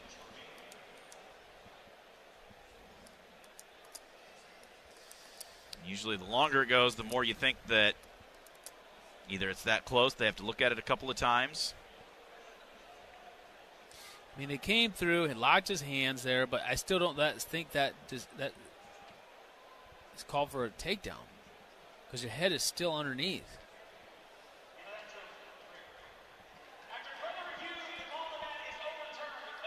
Yeah! No takedown. I think that's the right call. For sure the right call. They got it right. Again, we don't have a dog in the fight. We don't care who wins this match, but there again, if it was Drake Ayala trying to get a shot against Bird in that situation, I would say no takedown. So Lovett's going to start down to begin the third period. Henson's going to go optional start and let him out. So back to where we were for the first two periods. Henson takes a shot, reshot there by Lovett, but Henson able to get his legs back.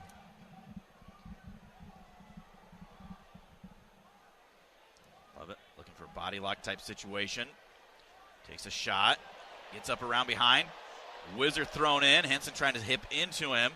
Lovett throwing that leg in. Henson, similar to where Drake Ayala was with that whizzer right on the edge of the mat. Lovett trying to pull that leg back in. Slides off out of bounds. How did we get out of bounds there? I don't know how we were out of bounds. Did he step off onto the carpet? His foot hit the carpet. When he went to do the splits to fight that off, it went off on the carpet.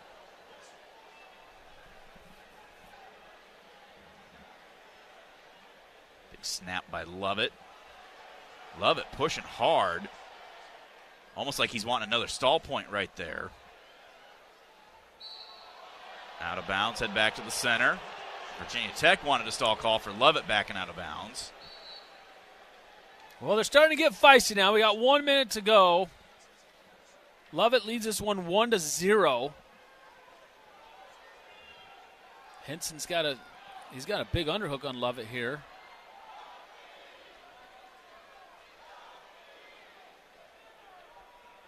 Tries throwing it by, but Lovett able to keep the leg clear. 40 seconds remains. 1-0 Lovett with the lead. Same thing Henson did a little bit. There's a double, cuts off to a single, trying to cut back to the double. Lovett locked through the crotch. Trying to roll him through. Henson gets him draped up over the back.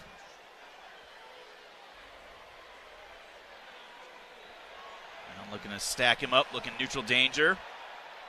Out of one count, not there. This is what he's got to do, though. Keep going back into him. Keep stacking him up. There he had him pinned. Oh. That's it. That's going to do it. Ridge Lovett will be your national champion by a score of 1-0.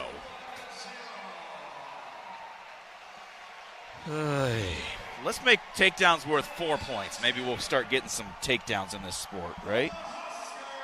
Oh, wait, did I say that on air? I'm sorry. We're going to step out, take a timeout. We'll be back with more from Philly right after this. This is Hawkeye Wrestling from Learfield. Farmers, take the court this season with powerful, efficient equipment from Altorfer Ag Products. With rates at 0% and flexible terms, now's the perfect time to make your next big play. Check out new and used Fendt, Kloss, Horsch, Macnon, Caterpillar, and other trusted brands at altorferag.com or stop by to see us in person. Score big with game-changing technology on tractors, combines, and more.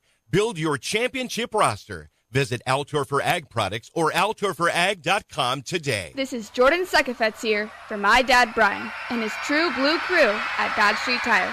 If you're wrestling with your car or truck, let their crew take care of you and your family with honest and quality award-winning service. For over 30 good years, Dodge Street Tire have been champions for Hawkeye fans everywhere, pinning down prices and problems for their neighbors. Don't let your vehicle's tires and troubles keep you from achieving your goals. Dodge Street Tire at the corner of Dodge and Church Street.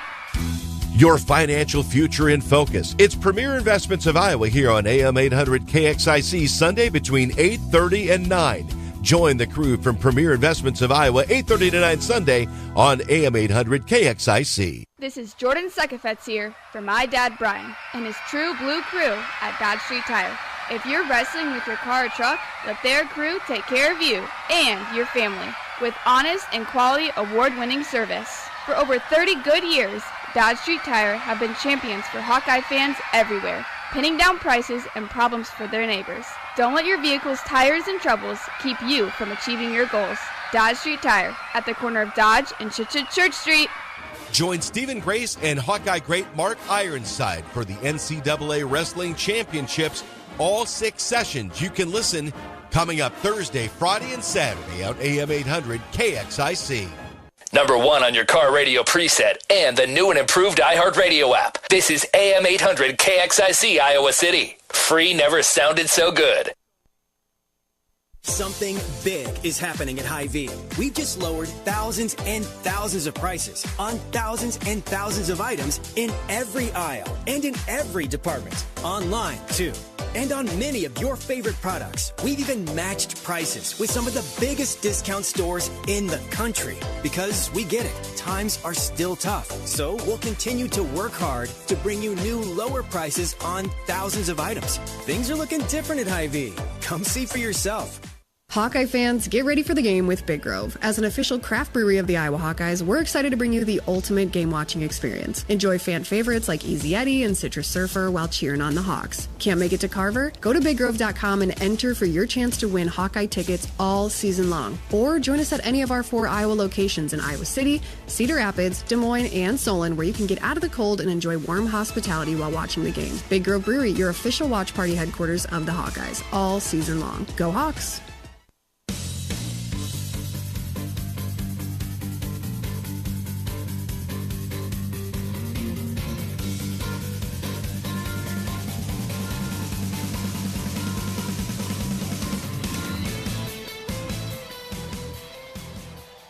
Welcome back to Philadelphia, the 2025 NCAA Wrestling Championships.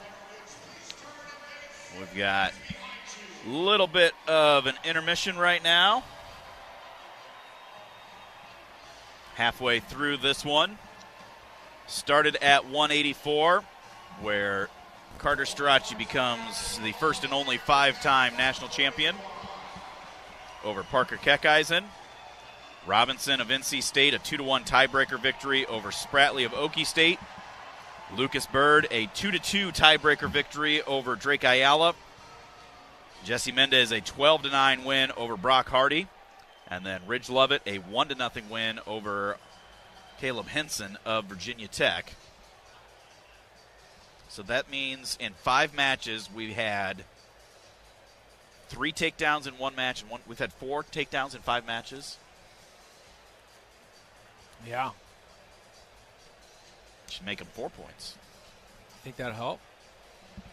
It's going to help wrestling. Let's make it 10 points. I don't care. Get a takedown, you get a tech fall. How's that? That's the track we're on about right now. Sorry. I get a little tired and cranky by this point in the tournament. A 1 count's worth 5 points. A 2 count's worth 10 points. Think about what the team scoring record would be next year. Caliendo on deck out of the gate here, and he's got to find a way to score on Messenbrink. He slowed Messenbrink's offense down finally. The other times they've wrestled, it's been 12-6, 23-7, 17-9, 19-4, and then was just 4-1 at the Big Tens. But Messenbrink is a tough competitor and definitely need Mikey to figure out how to get to his legs and get a takedown on him. Well, it's hard to take him down even when we get to the legs, but Mikey does such a good job when he gets there that he lifts and cuts the corner right away, as you've seen. But if we can get back to the Big Tens, man, he was awesome. Get back to the Big Tens, had him in front head so many times. What's this guy now? He's a balancer. He's balancing an umbrella on his nose. when he signed up for this, he probably didn't know that President Donald Trump and Elon Musk and basically their whole staff was going to be here and to perform in front of them. Now he's going to balance a crutch on his nose.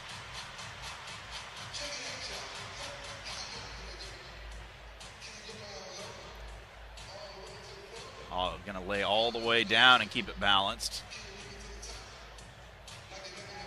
It is impressive, trying to keep something balanced like that.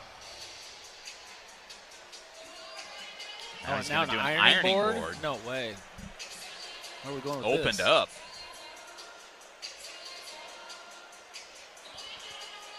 How do you learn that you have this talent? He's whipping it. He's doing the With an whip ironing board nay-nay on with his an chin, ironing on his board. mouth. Wow. That's crazy.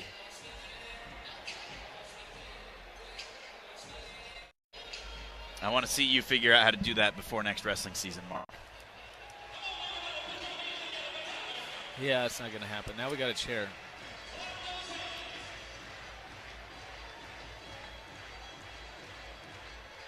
How about looking ahead to Stephen Buchanan? What do you think he's got to do with Barr? You know, Barr's tough. He's just he holds such good position that he's hard to score on. I think it's going to be a really slow match, probably maybe even come down to overtime. I don't think it's going to be a very exciting match. But again, it goes back to scoring and just getting that one takedown. And it's unfortunate that, you know, we keep talking about, like with Drake or with Buchanan or a lot of these guys' matches. Just get that one takedown. Just get that takedown, you know. But let's get about 4 or 5 takedowns, you know. I mean, is it possible? 2, 3? More the merrier, I would say. Now this guy's going to go balance a step ladder while standing on a step ladder. That's impressive. In Iowa, we grow corn, but the truth is corn grows Iowa. Corn grows feed for our livestock, food for our families, and clean burning fuel. For your drive to the game, drive clean with Unleaded 88. Support Iowa corn farmers. Go to iowacorn.org to pump it up with Unleaded 88. Also, University of Iowa Healthcare is here for you no matter where you are in the state. Changing medicine and changing lives for all of Iowa and beyond. Visit uihealthcare.org. Now he's going to balance a wheelbarrow on his chin. That can't be easy.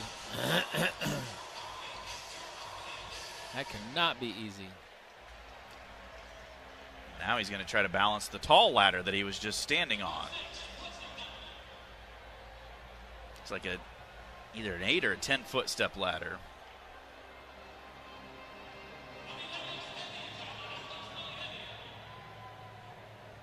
I like how he's playing it up a little bit like it's heavy.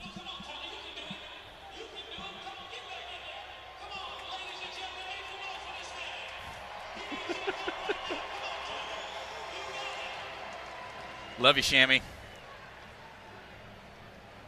That's why we get paid the big bucks doing those things.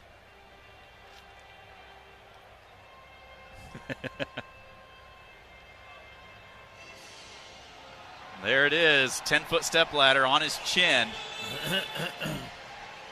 That is impressive.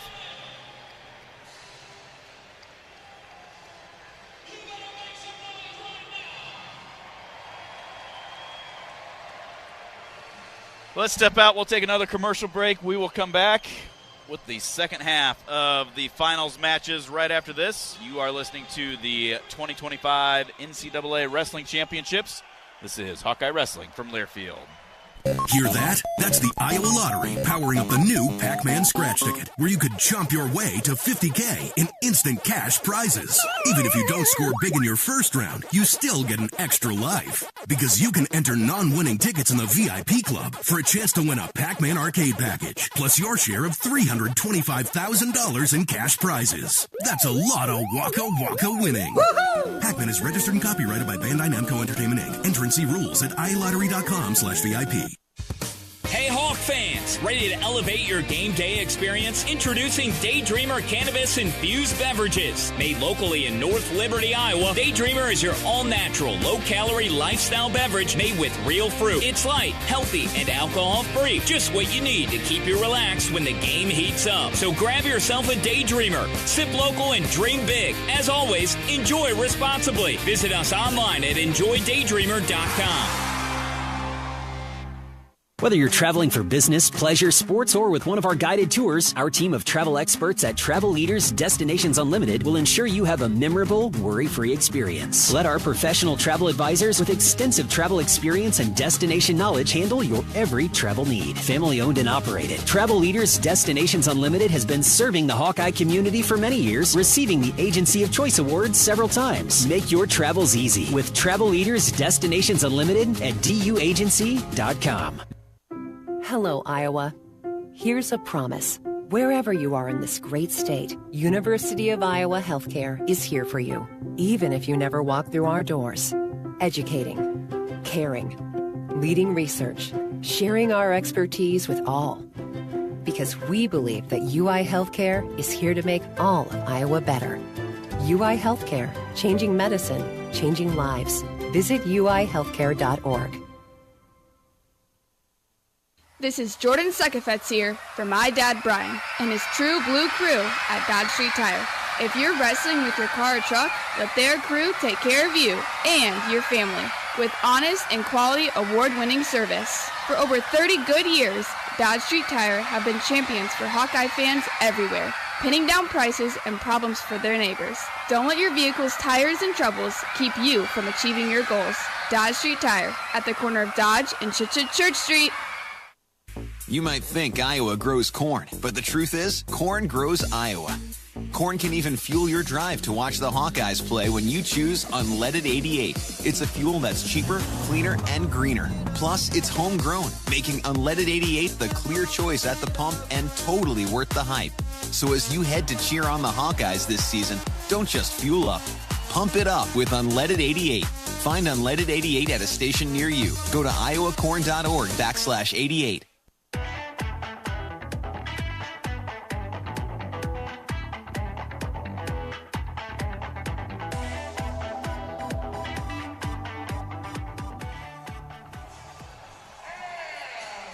We move to the 157-pound championship match, I guess.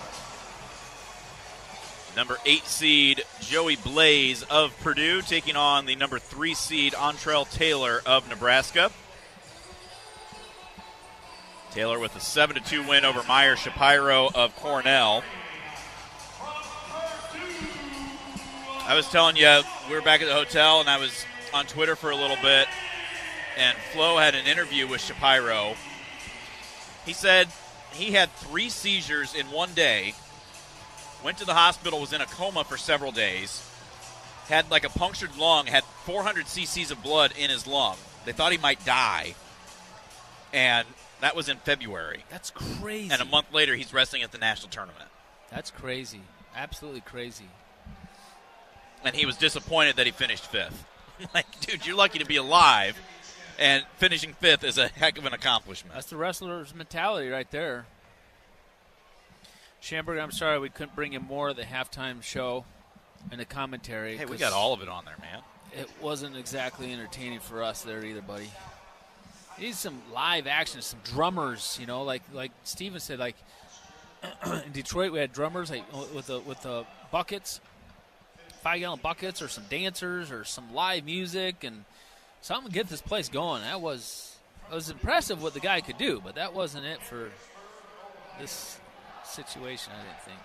This atmosphere. So Taylor and Blaze have wrestled 3 times this year. In the dual meet, Taylor won by a score of 4-1. In the early rounds of the Big Ten Championships, Taylor won 4-3. In the third place match at the Big Tens, Blaze won 3-2 in the tiebreakers.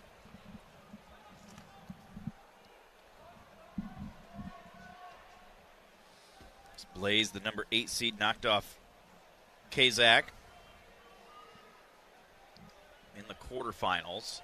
Nice shot right there by Taylor. Got in on a sweep a little bit.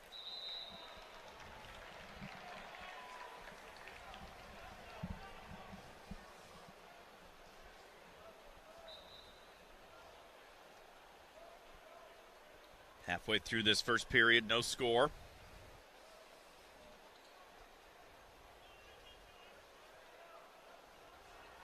Third straight Nebraska wrestler in the finals.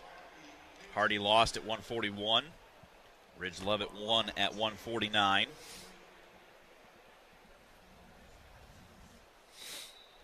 Now finger to the eye, so they're going to stop it for a moment. Let Blaze wipe that out.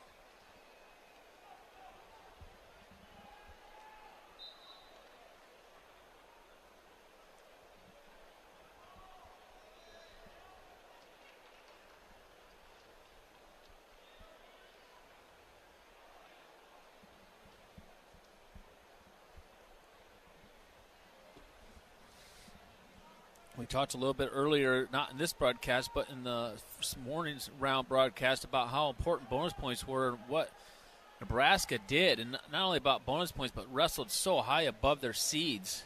Not only did they wrestle above them, but, man. Way above. Way, way above. And then Penn State, they really brought the bonus points, well, the whole tournament for that matter. But, man, in the wrestlebacks, or the consolation matches, the medal match rounds this morning, they had bonus points in every single match except for one, and that was Patrick Kennedy versus Levi Haynes. No, that was a major, too. Was that a major, too? Yeah. He got that late takedown and had a riding time point. Man. Yeah, they went 11-1 this morning, and in all 6 of their medal matches, they scored bonus points. There's a shot by Taylor. Low single. Comes up. Drives him through. There you go. And finishes for the 3. See how he picked him up off the mat in that double right there? That's a good shot and a good return. Good finish. Right at the end of the period. And that's what people do it a lot of times. They wait till that final about last 10 seconds and they'll try and sneak something in there. He switched off from a high crotch to a double, and he wasn't even down on the knee. He came up around the waist, but it didn't matter because he popped him up in the air.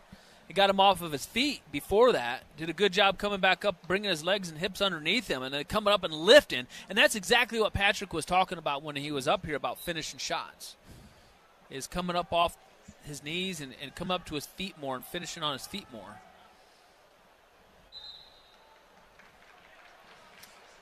Taylor starts down to begin the second period. Go out of bounds, get back to the center.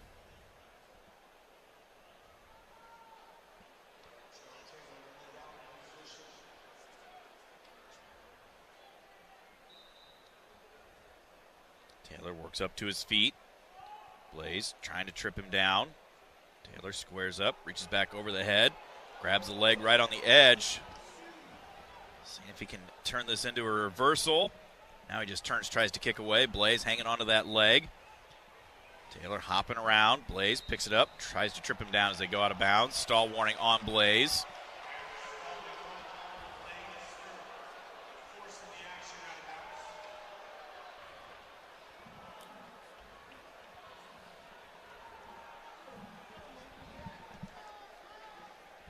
Purdue coach is not happy with that stall call, but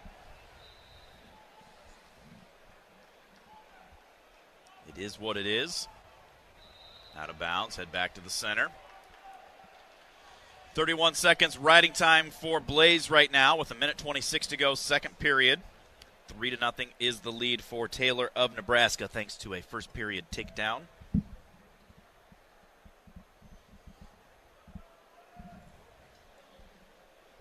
Taylor gets reset. Now Blaze just going to cut him.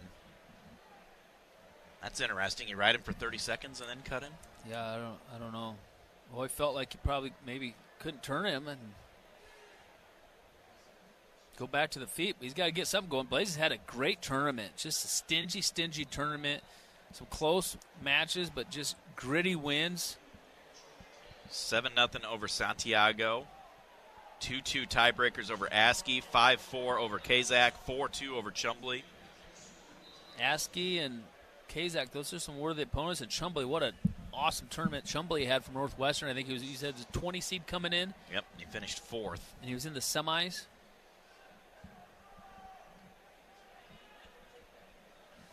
It's a minute to go here, Blaze and Taylor. Oak Knoll's mission is to provide exceptional retirement living and health services through Life Care, a not-for-profit life plan community serving the Iowa City area for 57 years.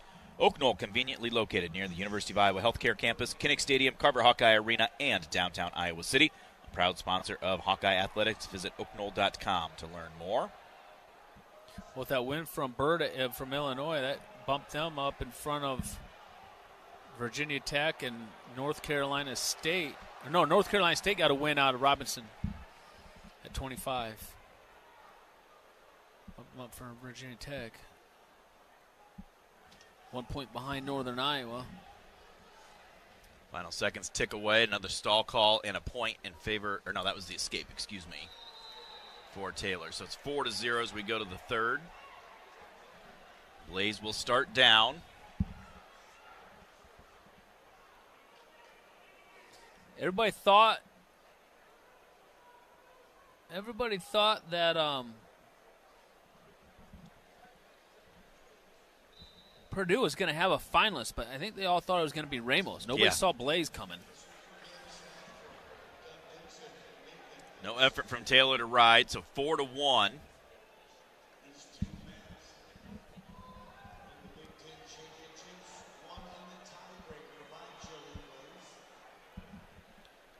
Blaze going to have to find a way to get to the legs.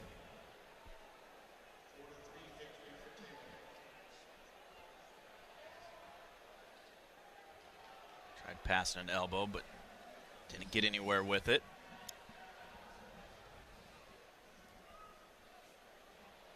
Snap, front headlock, shot attempt by Taylor. Blaze tried circling back around. Now comes in on a double leg, almost gets pancaked over. Right on the edge, they circle out, head back to the center. So, yeah, Illinois now 10th with 44.5, UNI 9th with 45.5, NC State 8th with 46.5. Now Manning's going to challenge. There should have been a stall call there.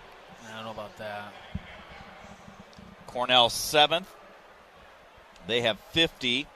Minnesota and Ohio State tied with 51.5.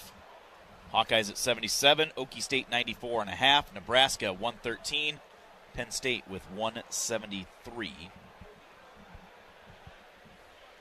I think Leroy Vega from Purdue is. There's no way that should have been a stall call. Leroy Vega's arguing that he's just using this as an opportunity for Taylor to catch his breath, is what he's upset about, and he was yelling at Manning about. Hand check, Danny. Huh? Nothing. Just talking to Danny Olza over the radio. See what they say here. Action. We're neutral. That was get him a breather call there. Yeah. This is they got the cube. It's their last match. Might as well use it. Give them a breather. We're in the third period. A minute to go. We're up 4-1 by a takedown. That's all that call was, and Leroy Vega from Purdue knew it too, and he let Manning hear about it. Inside of a minute to go, Taylor leads 4-1. Riding time not a factor. Blaze just hasn't been able to get an opening on Taylor.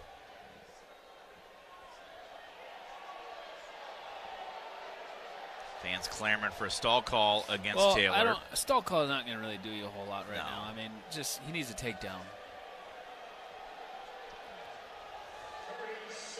There is 25 seconds left.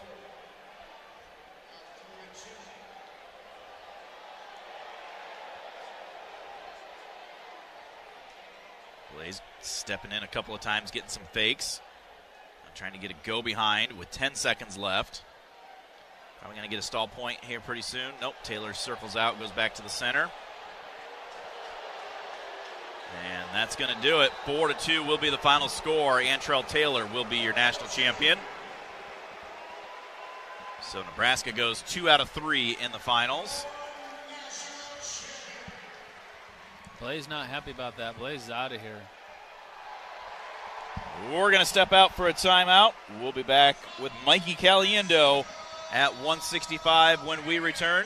You're listening to Hawkeye Wrestling from Learfield. This is Jordan Sekafetz here for my dad Brian and his True Blue crew at Dodge Street Tire.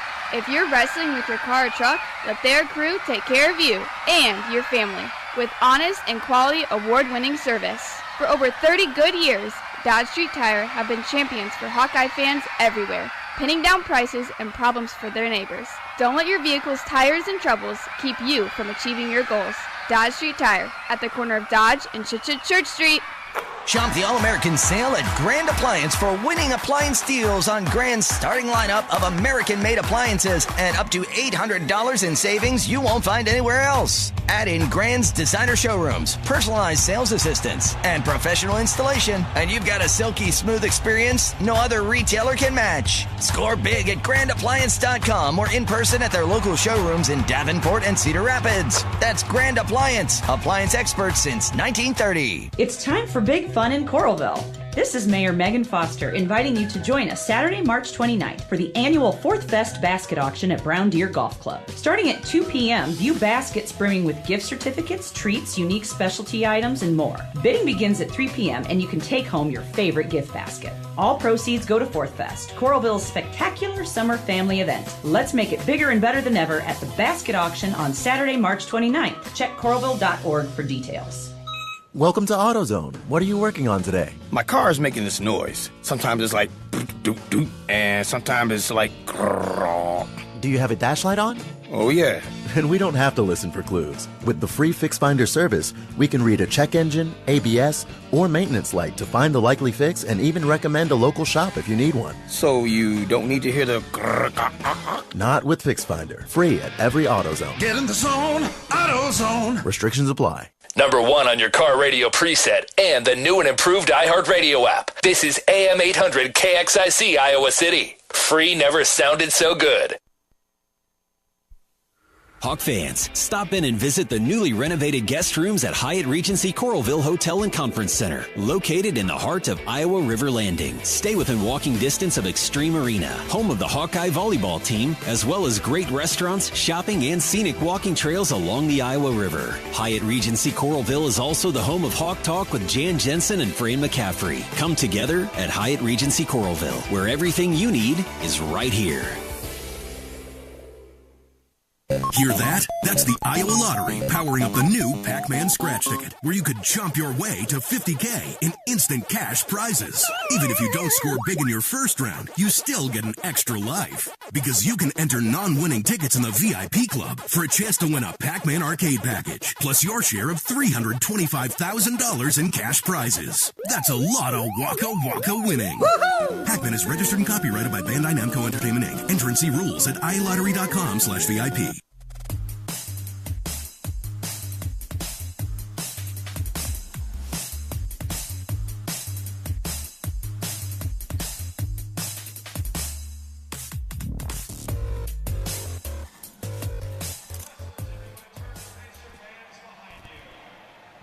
Back in Philadelphia, we get ready for 165 pounds.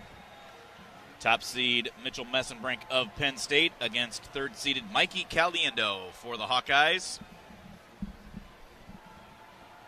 Most recent matchup between these two was 4-1 at the Big Ten Finals. In the dual meet this year, Caliendo lost 19-4. Last year it was 12-6 in the duel, 23-7 at Big Tens, and 17-9 at the Nationals.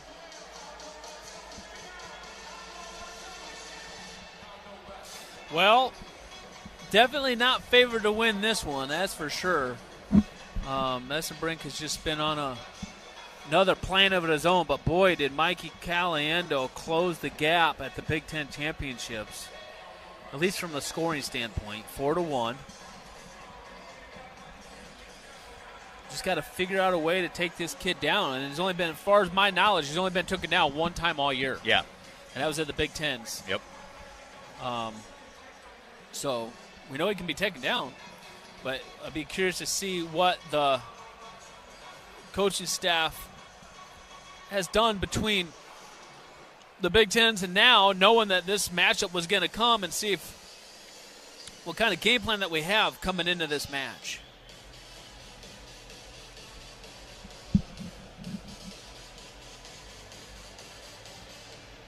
There's John Smith down there with Jim Jordan and the whole Donald Trump clan.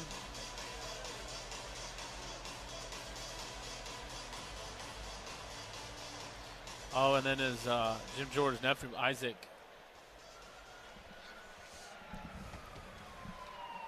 John Smith, I think he's really enjoying retirement. I don't think this, matter of fact, I know this NIL stuff was not for him. I talked to him, was it before last year, before Nationals, right at the beginning of the tournament or something, or the year before, I can't remember. And he was not a fan of it at all, and he was ready to hang it up. And just seeing him at Carver Hawkeye Arena during the Oklahoma State meet and seeing him now, he just looks good. You could tell before he was really thin and his face was thin. You could just tell he was under a lot of stress. And now he just looks healthier, less stress, and it goes a long ways. There's a lot of stress being a head wrestling coach in a Division I program like Oklahoma State or Iowa or Penn State or wherever you're at. Here comes Mikey Caliendo. Not sure what music that was. That one I didn't recognize. Or Messenbrink. I don't know this either.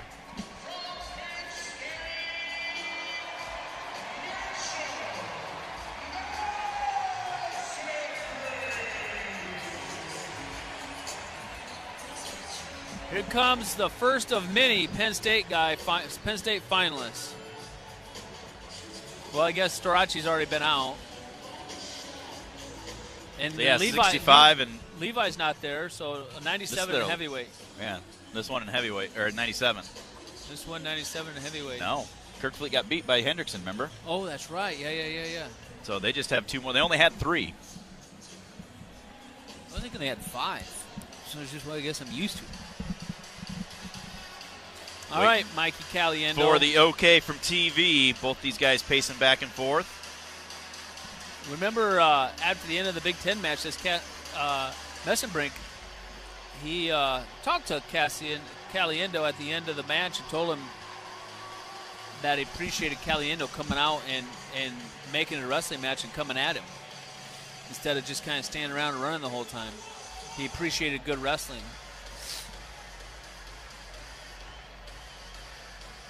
Man, this is a lot. This is nerve-wracking if you're an athlete out there in front of all these people on TV. Same time, that's what you got to live for. Is here. I mean, there's a lot that goes into this, but once that whistle blows just like it did just right now, game over. I mean, it's what the heck just happened there? Caliendo got hit in the head as he sprawled and just stayed down on the mat. Concussion protocol. Well, they've signaled injury time. Well, I think it's concussion protocol right now. See a replay here, maybe. See what happened.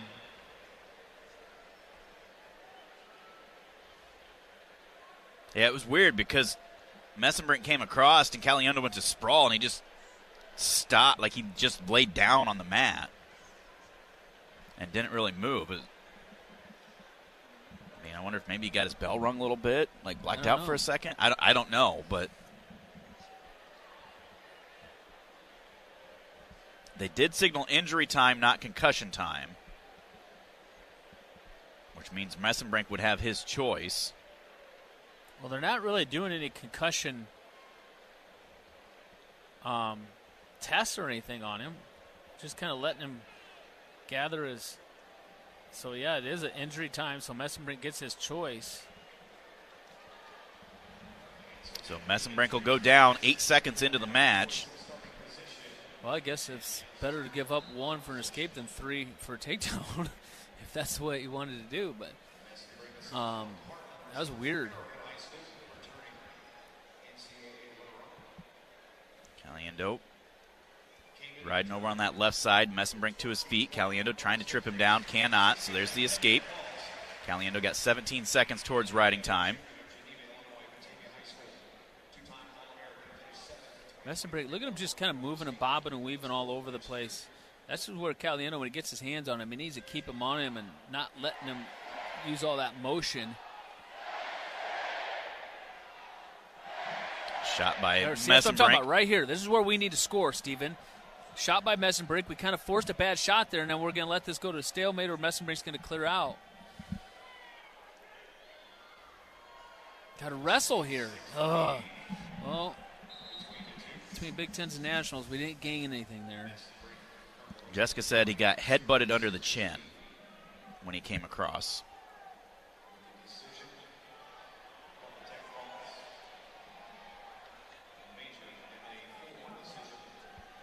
Messenbrink pushing that pace. Tries a little slide by. There's a reshot there by Caliendo. But we sat on the angle. Why didn't we come up with it? We just sat there. We got it. We didn't even do anything with it. Do you see what I'm talking about, Steven? Trying to come through the back door here. But once we got there, we did nothing with it. We just sat on it. We had a great reshot right there, and we got to the ankle. We just literally just laid on it. Messenbrink still hanging on to us. We slide out of bounds. 1:18 to go.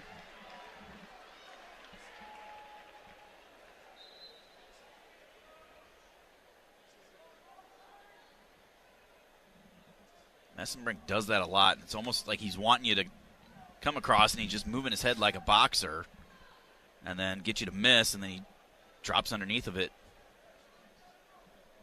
takes a shot. There's a little misdirection. Caliendo sprawls back. 50 seconds to go here, first period. Messenbrink, nice little short drag. We try to reshoot off of it.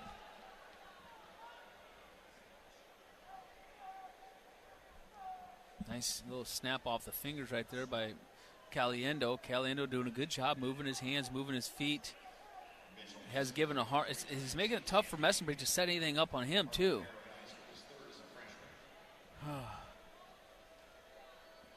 Both these guys would be so hard to wrestle. They're so quick, so athletic, so explosive. 14 to go. 1-0 is the lead for Messenbrink. Caliendo's more explosive than Messenbrink. Messenbrink got some length on him, though. Messenbrink drops to the mat and gets Caliendo reacting. First period comes to an end. Caliendo down 1-0.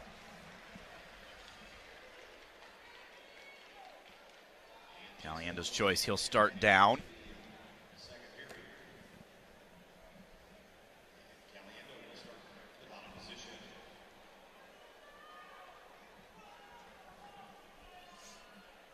Messenbrink covers. Caliendo to a sit out. Messenbrink trying to suck him back. Mikey up to his feet. Hand control out for the escape. Job by Mikey Caliendo. That was not an intentional release by any means from Messenbrink. Mikey Caliendo earned every ounce of that.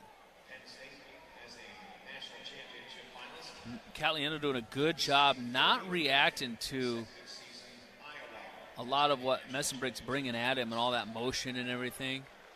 He's trying to get some reshots, too. Messenbrink come in, and we try to sprawl and then explode back into him. Feel like we're going to get called for stalling, though, here. Not necessarily deserving, but Messenbrink's the one that's been initiating. Well, we're just trying to hold position and fend off Messenbrink. We're not really forcing any kind of action against him. So if we would happen to get from call for stalling, you can't argue it too much. I mean, yeah, we're doing a good job. We're fending off a lot of Messenbrink's just kind of movements and attacks like that shot right there, but we're not really doing anything ourselves, and the crowd knows that, and they're wanting a stall call against him. There's a short drag, gets to our leg, elevates that leg up, and finishes for the 3. Mikey trying to scoot those hips out, gets the escape, so that'll make it 4-2 with 40 seconds to go here in the second. Okay, so now we're down 4-2. We're down by a takedown here. Let's go here. This is where you got to be thinking, okay, we got to get one here. Got to get one, Mikey Caliendo. And that's where Mikey against everybody else in the country is so good. But Messenbrink just hasn't been able to pull the trigger on him.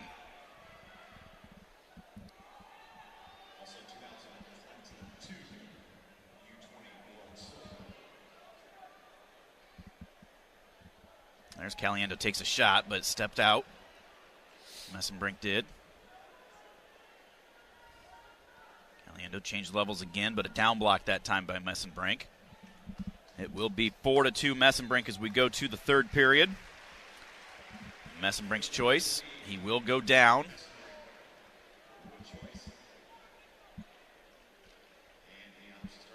Might see if Mikey can maybe set up a tilt in the first maybe 15 or 20 seconds and then cut him here. I think he's got a better chance to turn him on top if he could actually keep him down than taking him down. Goes into the claw ride. Messenbrink reaching back, trying to peel those hands free. Hand control escape. So 5-2 Messenbrink. 1:45 to go in the third. Double leg attempt there by nice Messenbrink. Reshot right there by Messenbrink. He shot a double, didn't get the reshot into a single, but look at the defense of Caliendo. His hips are so good. Messenbrink dropped his mouth guard, reached down, picked it up, and just put it right back into his mouth. There's a duck attempt by Caliendo, but Messenbrink kept his hands on him. 1:15 to go in the third. Double leg by Caliendo. Gets one hand to the leg, but he's fully extended. Our hands are locked here. Messenbrink just going to crush our head and go to the stalemate. There's a super duck, but again, Messenbrink kept that arm down and squared back up. Tried to hit a sweep. Come at him now. Caliendo is starting to bring some offense to Messenbrink. The shot by Mikey, and he just steps to the side out of it. There's a stall call on Messenbrink. Which I'm really shocked by, honestly. I mean, we're finally starting to do some stuff, and Messenbrink's been doing most everything, and then we get the stall call there. I mean, it's the obligatory third period. You're winning, so you have to get one, right? Yeah. Caliendo to his knees, but can't get through the arms. 25 seconds. Goes for that high crotch again. Messenbrink stops, tries to reshoot, but just pushes Mikey away. 15 to go. Mikey tries to hit that duck. Messenbrink. Now it's inside trip action by Caliendo. And couldn't get through, and Messenbrink will get the takedown. Caliendo was going for it, though. He went for an inside trip. I'd rather go down like that than just kind of hanging out. So good job by Messenbrink. Not a bad match by Caliendo, just not enough for him. He's got to figure out a way to get to his legs and get a takedown. And those front headlock situations there, I'm telling you, that's going to be a way we're probably going to have to go about it if it cannot get to the legs.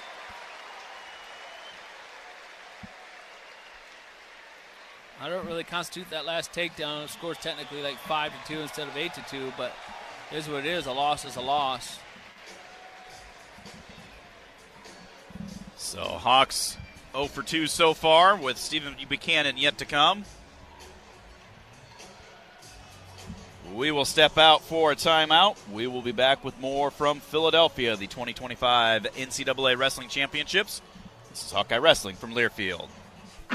Hawkeye fans, get ready for the game with Big Grove. As an official craft brewery of the Iowa Hawkeyes, we're excited to bring you the ultimate game-watching experience. Enjoy fan favorites like Easy Eddie and Citrus Surfer while cheering on the Hawks. Can't make it to Carver? Join us at any of our 4 Iowa locations in Iowa City, Cedar Rapids, Des Moines, and Solon, where you can get out of the cold and enjoy warm hospitality while watching the game. Big Grove Brewery, your official watch party headquarters of the Iowa Hawkeyes all season long. Go Hawks! Hey there, sports fans. Hungry for a legendary experience? Look no further than Bump's Restaurants, proudly named after the legendary Bump Elliott. Nestled right at the Finkbine Golf Course on Melrose Avenue, Bump's is your go-to spot for mouth-watering meals. Present your ticket from today's game at Bump's and get a buy one appetizer, get the second appetizer free deal. Offer good through the next home game. See you soon off Melrose Avenue at the Finkbine Golf Course. Bump's Restaurant, a legendary place with legendary food. You might think Iowa grows corn, but the truth is, corn grows Iowa. Corn can even fuel your drive to watch the Hawkeyes play when you choose Unleaded 88. It's a fuel that's cheaper, cleaner, and greener. Plus, it's homegrown, making Unleaded 88 the clear choice at the pump and totally worth the hype. So as you head to cheer on the Hawkeyes this season, don't just fuel up. Pump it up with Unleaded 88. Find Unleaded 88 at a station near you. Go to iowacorn.org/88. This is John. Hey, my name is John Jackson. He's not some actor. He's a steward of the land with with a John Deere 3 Series tractor and a PTO Quick Connect that hooks up rear implements with a single click. John runs with us because to him, there's nothing more important than connecting with the land. Nothing runs like a Deere. Hear John's story at Deere.com. Stop by your local John Deere dealer for a test drive today or learn more at Deere.com. Your Iowa John Deere dealers, proud sponsors of Iowa Wrestling. Our mission at Oak Knoll is to provide exceptional retirement living and health services through life care. I'm Steve Rowe, CEO. We are a not-for-profit life plan community and have served the Iowa City area for 58 years. Oak Knoll is located near the University of Iowa hospitals and clinics, Kinnick Stadium, Carver Hawkeye Arena, Hancher Auditorium, and downtown Iowa City. Visit our website at oakknoll.com to learn more. We are a proud sponsor of Hawkeye Athletics. Go Hawks! Hey Hawk fans, ready to elevate your game day experience? Introducing Daydreamer Cannabis-infused beverages. Made locally in North Liberty, Iowa, Daydreamer is your all-natural, low-calorie lifestyle beverage made with real fruit. It's light, healthy, and alcohol-free. Just what you need to keep you relaxed when the game heats up. So grab yourself a Daydreamer. Sip local and dream big. As always, enjoy responsibly. Visit us online at enjoydaydreamer.com.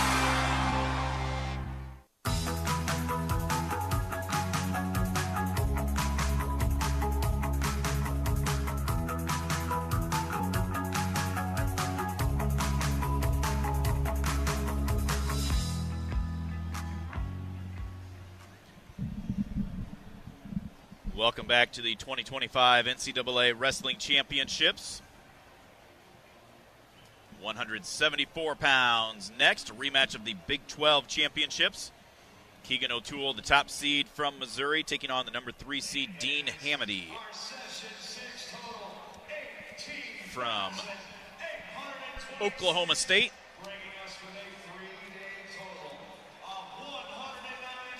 $18,826 tonight's attendance. Just shy of 110,000 over the 3 days. 7-4 sudden victory was the final score. O'Toole over Hamdy. That was a fun and entertaining match. Hopefully it is again. I had to watch it on my phone the last time around, driving home from Big Ten. So hopefully we can see something more exciting in person here.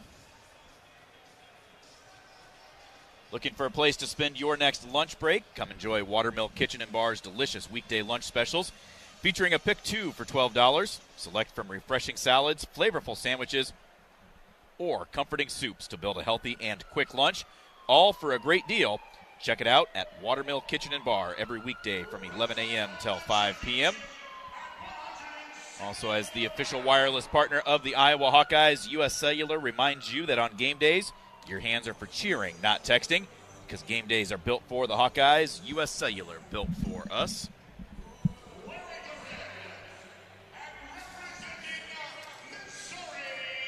Well, we talked about the matches before this broadcast, and you think Hamdy's going to win this one? I can see it going either way. I'm going to say yes. But you never count Keegan O'Toole out. Kid's a gamer, scrappy. He's been in some tough scrambles this weekend against Hamdy last time.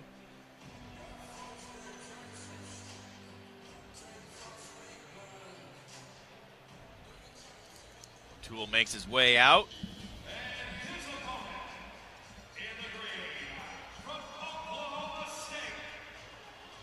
Wow. Now I'm going for Hamdy now. Ghost Riders in the Sky by Johnny Cash. That is a classic. I cannot help but not cheer right now. I have to cheer for Hamdy. I love this. Great song. Ghost Riders in the Sky by Johnny Cash. Cloudy draw. Still on fire, and their hooves were made of steel. Let this baby go. Wait for the TV. No kidding. In their hot breath, he could feel. O'Toole, in his career, has gone third, first, third. trying to become a 3-time national champion.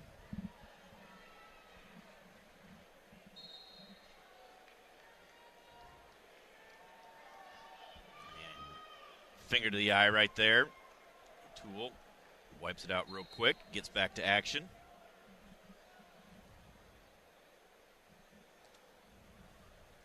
O'Toole coming across with an underhook.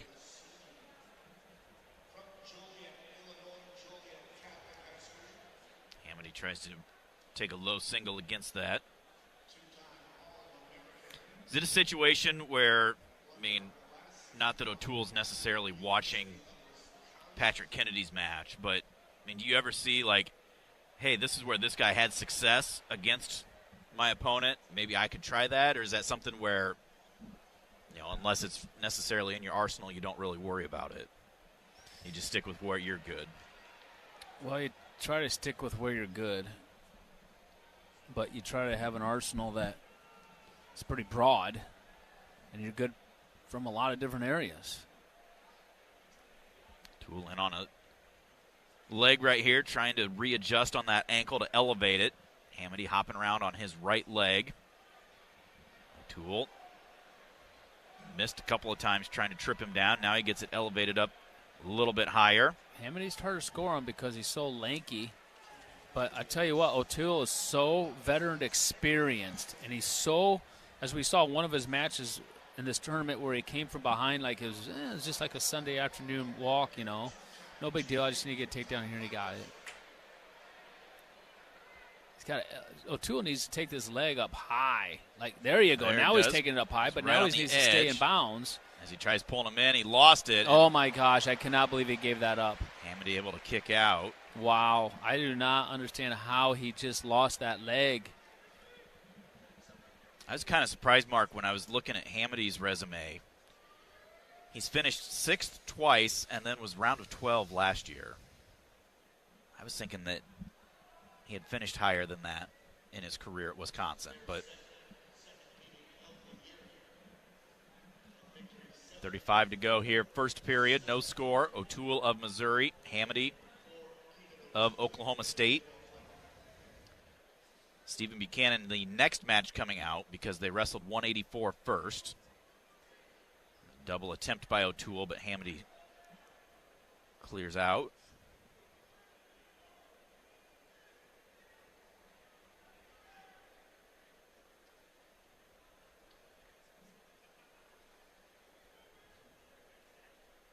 And this first period is going to be scoreless.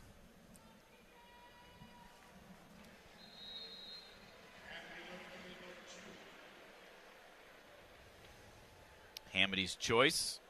He'll start down.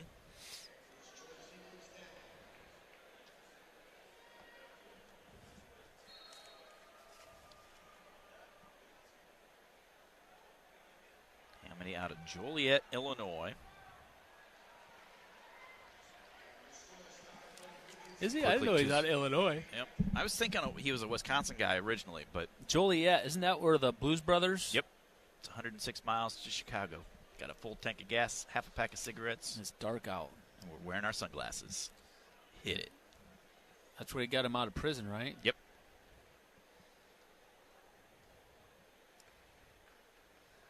Joliet Jake.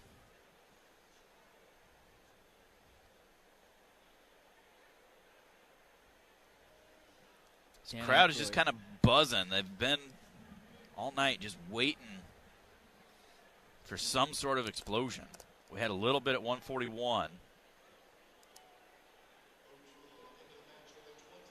Otherwise, just really controlled pace. I mean, Caliendo and Messenbrink were both shooting, just neither one could get to the other. Messenbrink got one early, and then when Caliendo was going for broke at the very end with an inside trip, got a second one.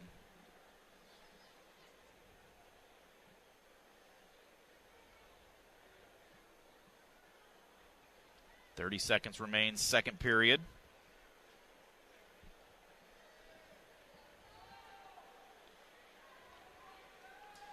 Hamdy's still yet to get to the legs of O'Toole. Now, you talk about tough to score on. That's O'Toole.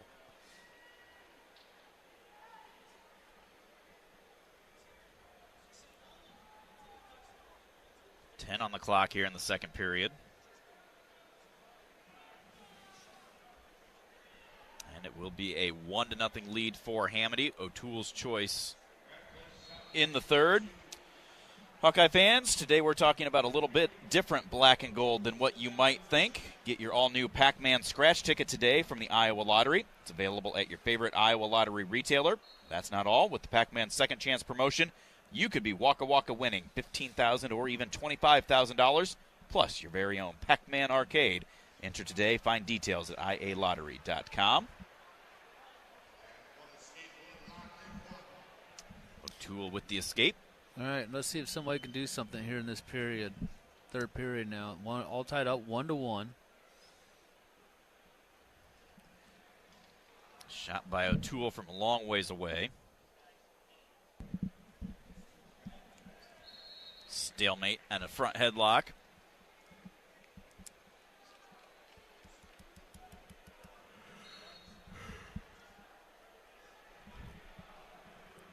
Again, how many stalemates from front heads do we have to see?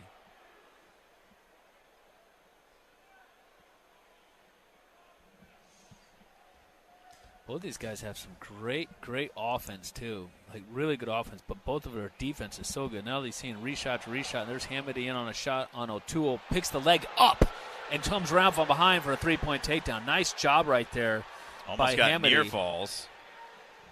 He wants, oh, no. Don't throw the brick in. Don't throw the brick in. O'Toole wants him to throw the brick in. There's no way. That was for sure a three-point takedown. That was some good action. I don't even know. I don't know who started that. If it was Hamdy's shot, then O'Toole reshot, and then Hamdy reshot on O'Toole. But O'Toole, when he got in deep on that leg, he came up with it right away into the air with it, and then turned into him, and he got to solidify the takedown. And I think 100% that was a takedown all day long.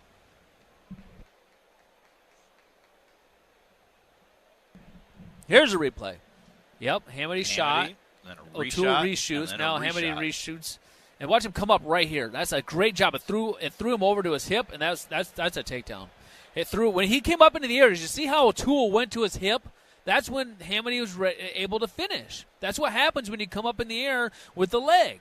It gets the weight off of you. If he would have stayed down on his knees, well, then O'Toole scrambles and grabs, Hamdy's leg. And I don't know. Watching that replay, Mark, it's close. Hamdy came around, and O'Toole did kind of roll through a little bit, and he had his leg. So that's a takedown all day. All day. Matt Sorochinski, the head referee, on the phone.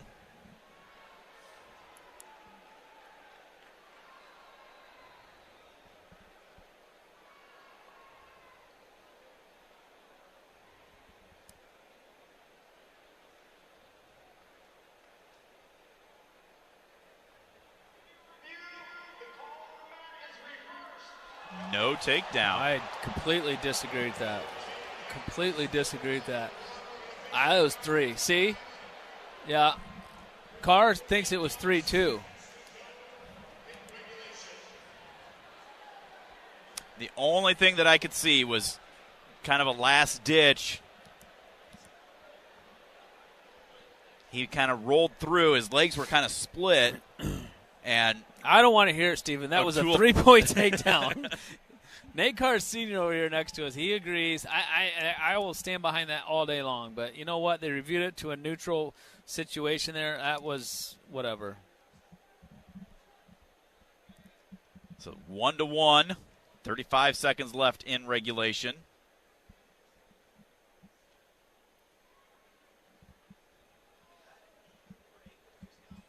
Back to Hamdy getting to that leg on that reshot. He was in like a front head situation, but instead of just throwing the arms and locking, he kind of went, but then went by him. Didn't even really snap, but he didn't sit and hold on that. He just went by and used O'Toole's momentum to push him by himself so that he could get around to those legs. And here we go now, too, because they didn't confirm that. And then now we got overtime.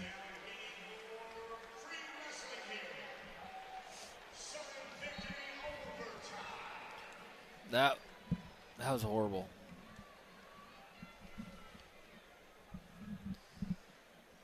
So back to where we've been for 6 minutes and 49, 53 seconds, somewhere in there.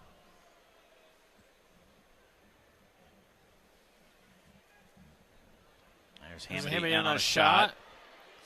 See if he can come up in the air with it. He does. Pops the leg off. O'Toole reaching back. Hamdy, both guys turning into the other. Who's going to out-hustle? Hamdy around on the side. He's got to get his toe free. He's got to get his toe free. O'Toole rolling around. Hangs onto the leg. There's the 3. That's it. There is 3 takedown for Hamdy. How? Missouri's going to challenge it again. Hey, they won the last one. They might as well try, right? Well, they got a brick. Let's go ahead and take up more of our night on another challenge. O'Toole's already taken his headgear off, taking his ankle bands off. That's what everybody at home wants to see and in the arena is another challenge. Unbelievable. You're going to see a replay on the big screen right here. And he's got the leg in.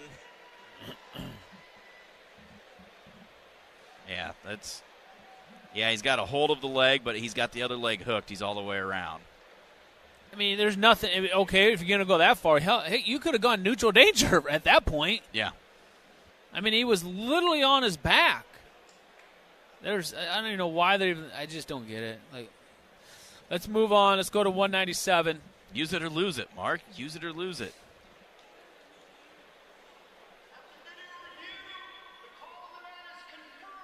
Confirmed takedown, Hamdy. So Hamdy is your champion at 174. We're going to step out for a timeout. We'll be back with more from Philly right after this. This is Hawkeye Wrestling from Learfield. This is Leah Pasha, and I've been saying, hit a deer, call Premier for years. But it's time for something new. It's still where you need to go for deer divots and door dings, as well as damaged dashboards. That's what my dad Nathan's driving at and dreams about. Why not say, when your car is dinged, be a deer and call Premier? I think Dad's going to love that. Premier Automotive, North Liberty's premier auto body repair shop. Be a deer and call Premier Auto Body in North Liberty. This is Coralville City Administrator Kelly Hayworth reminding you to shop and eat locally. Now, your favorite Coralville businesses offer more options for finding what you want for your home and family. Local restaurants, bakeries, and breweries have perfected carryout and delivery. Coralville shops continue excelling in personalized service. They take pride in helping you find the perfect item or gift for any occasion. Thank you for infusing Coralville with your shopping and dining dollars. Hey Hawkeye fans, this is Monica from Monica's. Randy always told Chef Sal and me that family comes first. So I'm here with my son to invite you to stop by before or after your favorite university event. We are proud of our Hawkeye coworkers, including Sal's daughter, Miss Sarah, and hope you know that if you are headed to Carver or Hampshire, our awesome food, full bar, and Monica's family await. We hope to see you soon. And what do you say, Meyer? Go Hawks! This is Jordan Sekefetz here for my dad Brian and his true blue crew at Dodge Street Tire.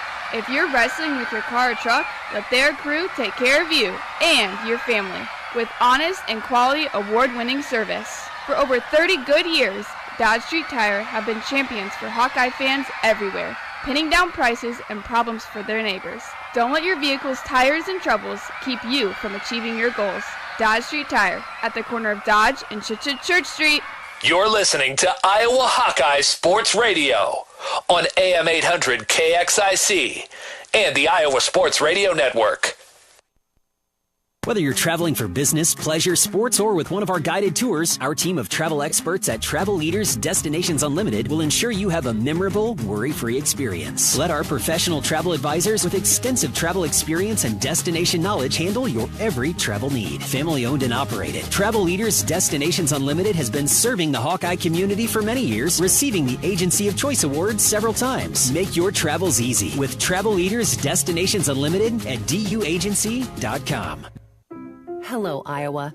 Here's a promise. Wherever you are in this great state, University of Iowa Healthcare is here for you, even if you never walk through our doors.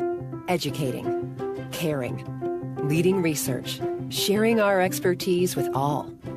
Because we believe that UI Healthcare is here to make all of Iowa better.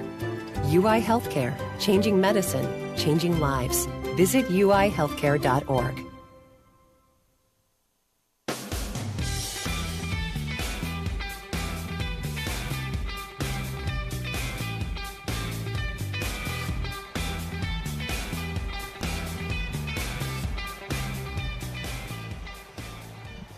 Wells Fargo Center in Philadelphia, Pennsylvania. The 2025 NCAA Wrestling Championships down to the final 2 matches of this season.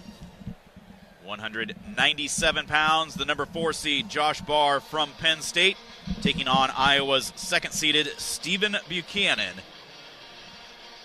5-1 was the final score in the dual meet. Buchanan with the win.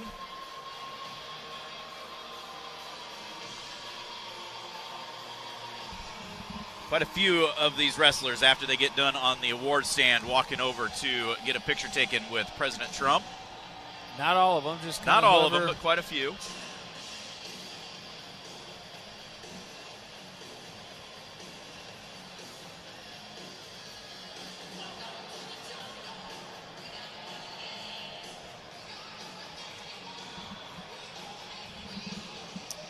Final chance for the Hawks to get a win here.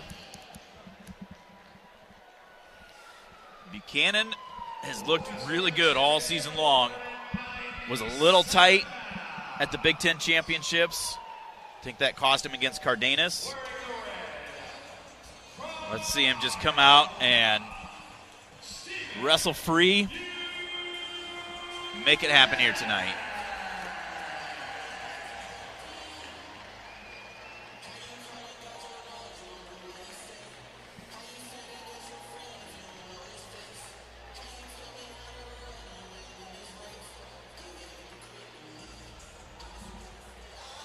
Not sure, didn't see the front of his shirt. He had one the other day that was Team Jesus. This one it looked like it had wings on the back with YHWH, the Hebrew spelling of Yahweh or God. Very, very religious and spiritual.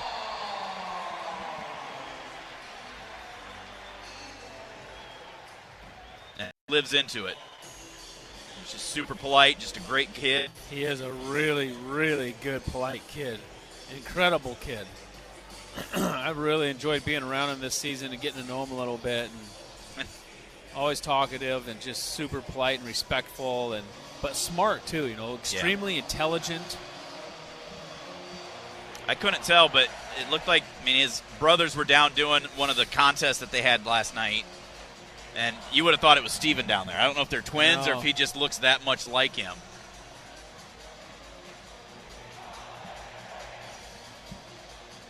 Yeah, I'm looking at him right now down in the front row. They bring all the families down in the front row in the seats. And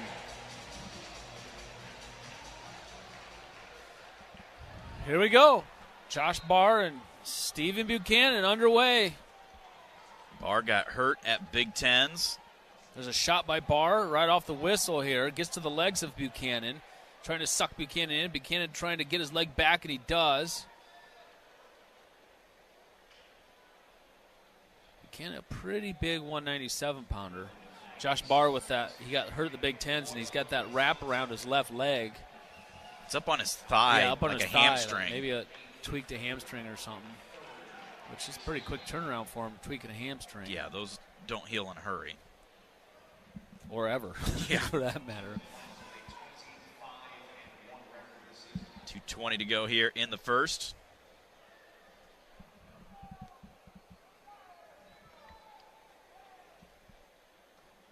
No score. Cannon for the Hawkeyes, Barr for Penn State.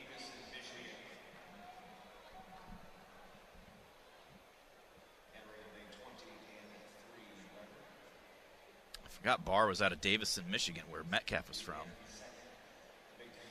Yeah, I think Metcalf thought they were going to get him, to be honest with you. And that did not work out. I'm sure that had probably something to do with Penn State being a powerhouse of a school and some cash flow, both. Well, slide-by attempt by Buchanan. Barr able to step out, though. Halfway through the year, or halfway through this period, excuse me. I was listening to Jason Bryant at the same time I was trying to talk.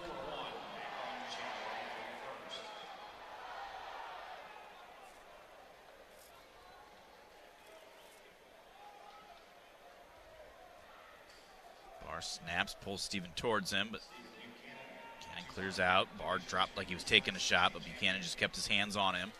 I was talking to Buchanan on the way in today, walking into the arena tonight, and he said he was extremely nervous for that semifinal match against Ferrari. But he said he's been really relaxed for this match, a lot more relaxed for this match all day than he was for the match against Ferrari. That was probably the most nervous he's ever been for a wrestling match.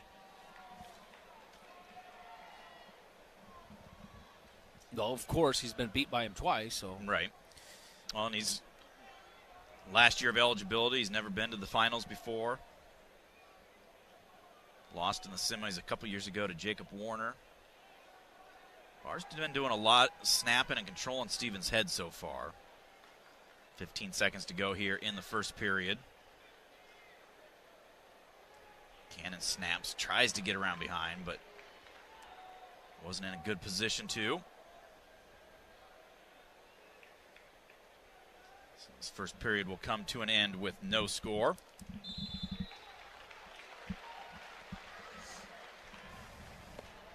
Buchanan's choice. He'll defer. Barr will choose down. Thought about it. Well, this might be an opportunity for us here, Steven.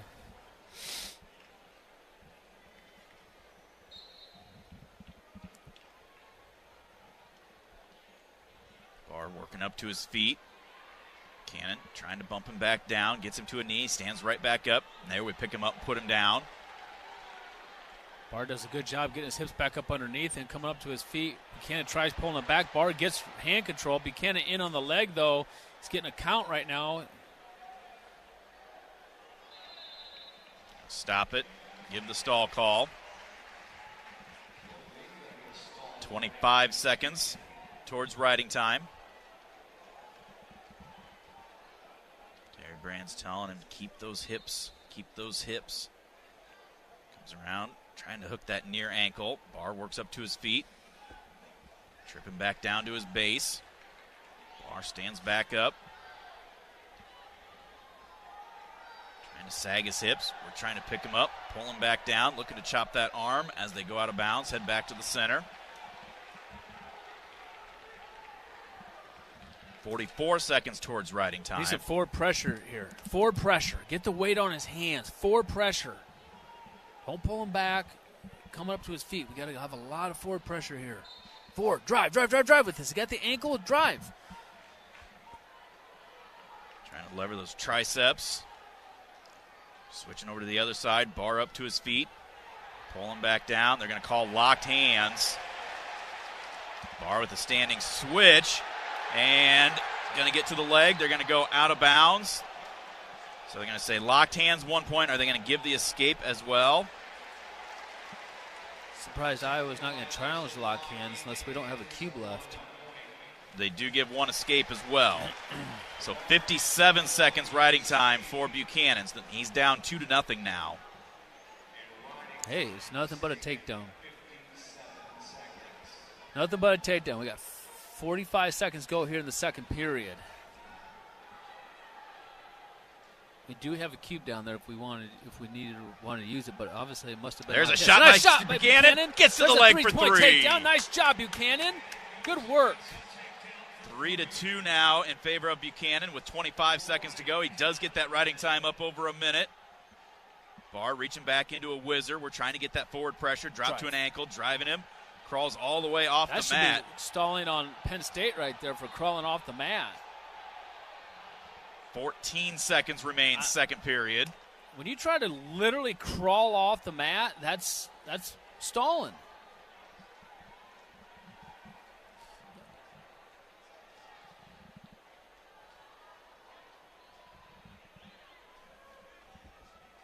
Barr gets reset. Buchanan covers. Caution on Buchanan starting early.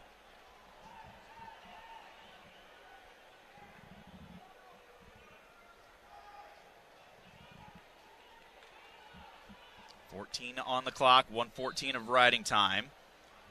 Buchanan trying to hook that near ankle. Roll attempt there by Barr.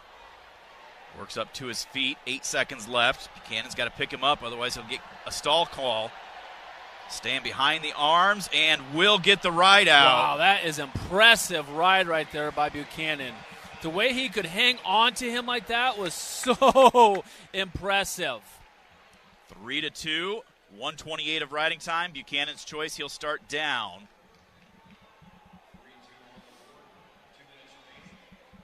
He gets set. Barr covers. Come on, get your escape. Hurry up before the ride time. Tripod. Barr on the left side. Pulls him back, looking for a tilt. We grab the head, try to step over, and come out front. Get your legs back. Get your legs back. Hustle, hustle, hustle. Get them back. Really hit hard. Whip hard. Get extra effort here. Get them back. No, don't take them into him. Get them back. There's the escape with riding time still. So Buchanan leads 4-2, plus he has riding time. A minute and a half to go in regulation. 1:05 on the riding time clock. Buchanan's tired, too. He is tired. Lots of time. Minute and a half to go in this match. Does have a stall call against him, so he's got to stand in there. Good job, though, getting to that takedown in that second period. Barr with a snap. Love to see him get back to the legs at least. Shot by Barr. We're able to kick out. Yeah. We're going to give up another stall call, I bet, this period. Well, I would think so for sure. That's third period. We're ahead by 2 points. And we are tired. Barr just looked over at the clock. We just got to use our hands, though, Steve. We got to use our hands. Snaps, and we just fall to our hands and knees. Get control of him with our hands. There's Barr into a shot. We're hipping into him. 45 seconds remains in regulation. Barr continuing to drive. Stay in the center. Stay in the center. We're still trying to hip in, looking to circle back in. There you go. Good job. Now we're trying to get a go behind ourselves. Now we're stopped off. Hanging onto that front headlock right on the edge. Barr trying to crawl out of bounds. We let go. Now just stand up. Now he snaps us. We circle back in, out of bounds. 25 seconds remains. Kale's telling Barr something right there in the corner. He's telling him something secretively. He's going to probably take a shot right off the whistle here. You watch. Really little shot right off the whistle. Fake. Nope. He's trying to fake us hard. We're overreacting here. We got to get our hands on him, Steven. Keep our hands on him. Clamp on him. There's a double leg attempt. We sprawl back. 10 seconds left. We circle. Nice job by circling right there. It goes off onto the carpet, so they head back to the center with 9 seconds remaining. 4 more seconds and riding time will be secured. There is the caution on Barr starting early. Trying to go for that low single right off the whistle. Riding time locked up. Barr takes a shot. Buchanan repenetrates himself. Time's going to run out. Stephen Buchanan is a national champion with a 5-2 victory. Attaboy, Stephen. Attaboy. Nice job, Stephen.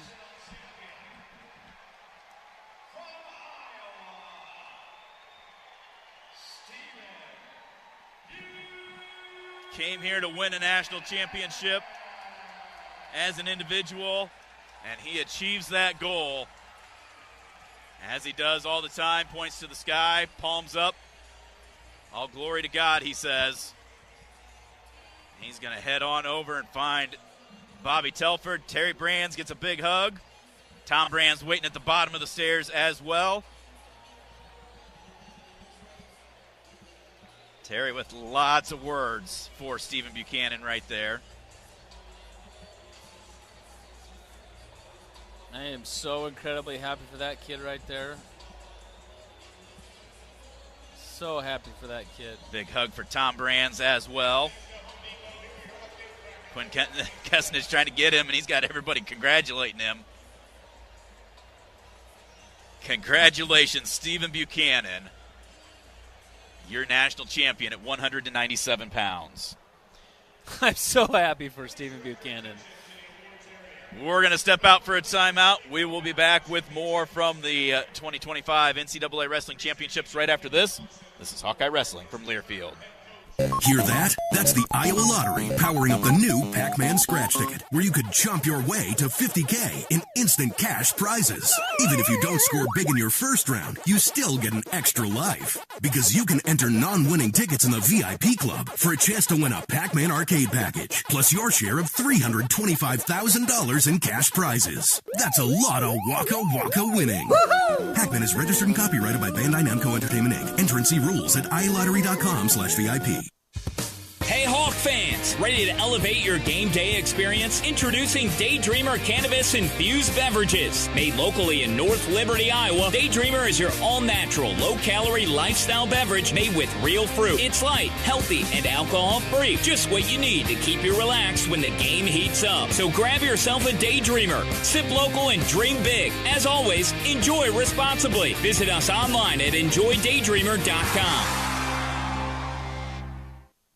Hey there, sports fans. Hungry for a legendary experience? Look no further than Bump's Restaurants, proudly named after the legendary Bump Elliott. Nestled right at the Finkmine Golf Course on Melrose Avenue, Bump's is your go-to spot for mouth-watering meals. Present your ticket from today's game at Bump's and get a buy one appetizer, get the second appetizer free deal. Offer good through the next home game. See you soon off Melrose Avenue at the Finkmine Golf Course. Bump's Restaurant, a legendary place with legendary food. Something big is happening at Hy-Vee. We've just lowered thousands and thousands of prices on thousands and thousands of items in every aisle and in every department. Online, too. And on many of your favorite products. We've even matched prices with some of the biggest discount stores in the country. Because we get it, times are still tough. So we'll continue to work hard to bring you new lower prices on thousands of items. Things are looking different at Hy-Vee. Come see for yourself. Hello, Iowa. Here's a promise. Wherever you are in this great state, University of Iowa Healthcare is here for you, even if you never walk through our doors. Educating, caring, leading research, sharing our expertise with all. Because we believe that UI Healthcare is here to make all of Iowa better. UI Healthcare, changing medicine, changing lives. Visit uihealthcare.org. Our mission at Oak Knoll is to provide exceptional retirement living and health services through life care. I'm Steve Rowe, CEO. We are a not-for-profit life plan community and have served the Iowa City area for 58 years. Oak Knoll is located near the University of Iowa hospitals and clinics, Kinnick Stadium, Carver Hawkeye Arena, Hancher Auditorium, and downtown Iowa City. Visit our website at oakknoll.com to learn more. We are a proud sponsor of Hawkeye Athletics. Go Hawks!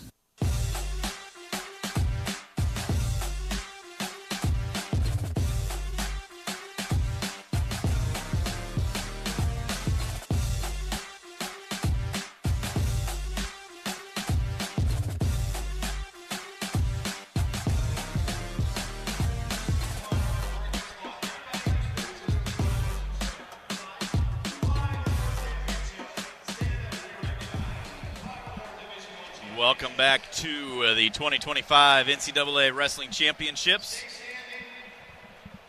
Hawkeyes with 1 out of 3. Feels good to have an individual champion in the form of Stephen Buchanan.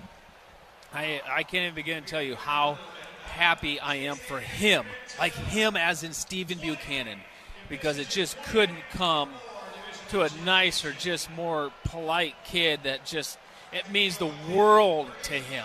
Like, so happy for Stephen Buchanan. I was watching, I'm sure you were too, through the binos after he talked to the TV. He was down getting hugs with family and teammates, and Drake Ayala came over and he grabbed him, kind of gave him a little noogie, like rubbed his head with his knuckles. But the one that stood out to me, and I don't know if you saw it too, Easton Fleshman. Yeah. He gave him a long embrace, and they had a long conversation right there. That's probably one of the guys that he works out with in the room a lot. Beats up in the room a lot. And those are the guys that we talk about on senior night. Those are the guys that you need in the wrestling room that don't necessarily get their opportunities to go out and wrestle as much. But my goodness, they are so vital to the success of those guys that are in that lineup. And you see Easton Fleshman, always got a smile on his face. He's always coming over, shaking hands, saying, hey, how are you? How are you doing? I mean, when we went out east earlier this year, our athletic director, Beth Getz, was on that trip. Every morning, he walked over, shook her hand. Good morning, Miss Getz. How are you? I mean, just a super polite kid. And, that's as much, well, not as much, but that's his national championship as well, because he helped get Stephen Buchanan where he needed to be. Yeah, there's a lot of people that go into that, no doubt about it. You can't. You'd like to say that you can do it all by yourself, but you have workout partners, you have teammates, you have coaches, you have administrations, you have your trainers, you have your managers, as we talked about. We have your nutritionists, you have your chiropractors, and your masseuses. I mean, there are so many people that go. Your office administrators, Mariah Marinelli. I mean, it just goes on and on and on. Look at Gable. Last match of the season. Gable Steveson walks out partway, just stops, kind of turns, looks at the whole crowd, continues the slow walk out onto the podium, onto the stage. He's the number 1 seed, taking on the number 2 seed, Wyatt Hendrickson of Okie State.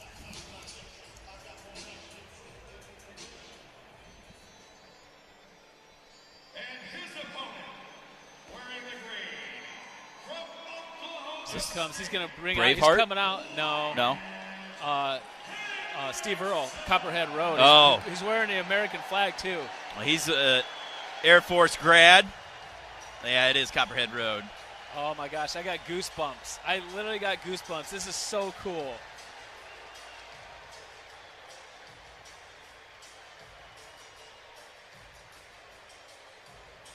Steveson not letting Hendrickson get around. He's like, hey, what are you doing here, stud?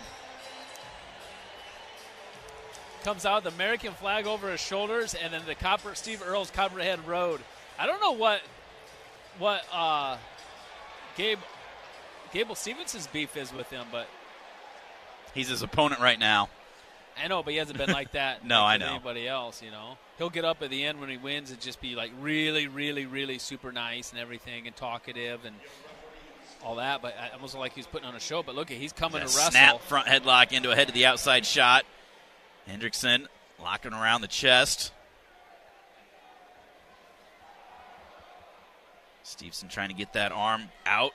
Hendrickson gets to his leg, but Hendrickson reaches back, grabbing Stevenson's leg. They roll through. Roll through with this. Almost holds him there for neutral danger. I'm impressed by this so far. That's really good wrestling by Wyatt Hendrickson. Nobody is able to do this, and he almost came around. He's in on a shot now on Gable Steveson. How about we wait for the heavyweights to be the first ones to give us action on our feet in the first period? Steveson comes back out front, hipping into him, and probably going to go to a stalemate, and we do. Wow. Great action. These guys are competitors, man. I'm impressed by Hendrickson. I'd tell you right now, Hendrickson has really, really improved his game being at Oklahoma State for sure this year. He's learned how to wrestle a lot there compared to, and no offense to the Air Force, but he stepped up his wrestling, that's for sure. He's at another level. But two-time All-American. He round of 12. Nice snap right there by Gable. But look at Wyatt. Hendrickson gets his. Oh my goodness! Steveson picks him up over the shoulder, thumps him off. Man, these guys are scrapping. Now he almost holds him in neutral danger. Wyatt might be hanging on a little bit too long now. No takedown yet. There's the 3. He's gonna have to give up the 3 here. Yeah, just bail. Now he might have got himself in a little bit too much danger. Steveson has that leg Turk, but not really doing anything else. They're going to stalemate it. So 3-0 is the lead for Steveson with a minute to go.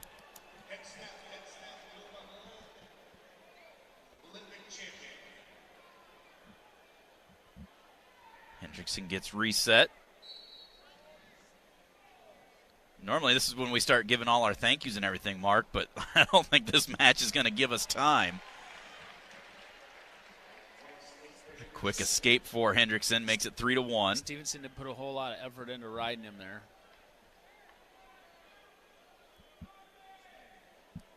Hendrickson was trying to get Steveson's right wrist, and Steveson just keeping it away from him, so Wyatt snaps and clears out.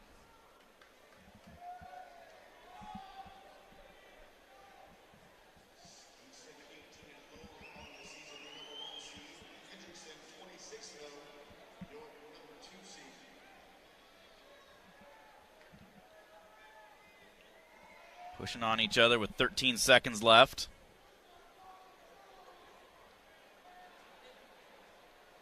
Hendrickson gets that left hand up under the collar as the period comes to an end. Steveson will take a 3-1 lead into the second. It's a great first period, some great action. I tell you what, Hendrickson has really impressed me with some of that defense coming out of that, turning in his own shot. Steveson wins the toss, defers, so Hendrickson will start down.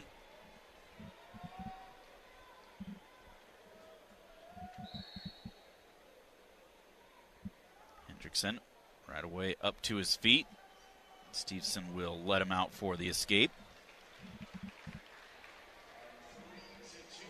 So 3-2 is the lead for Steveson here in the second period. Final match of the night.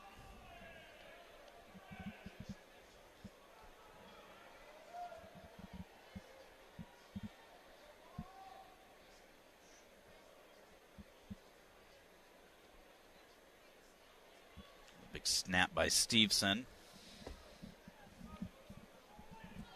Didn't get anywhere with it, though.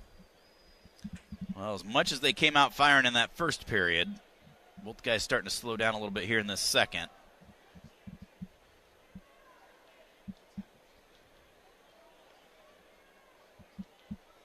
Steveson this year has had 2 matches that did not end early by fall or tech fall. Both of them were against Feldman of Ohio State until this tournament, and then he just had a major against Treptham.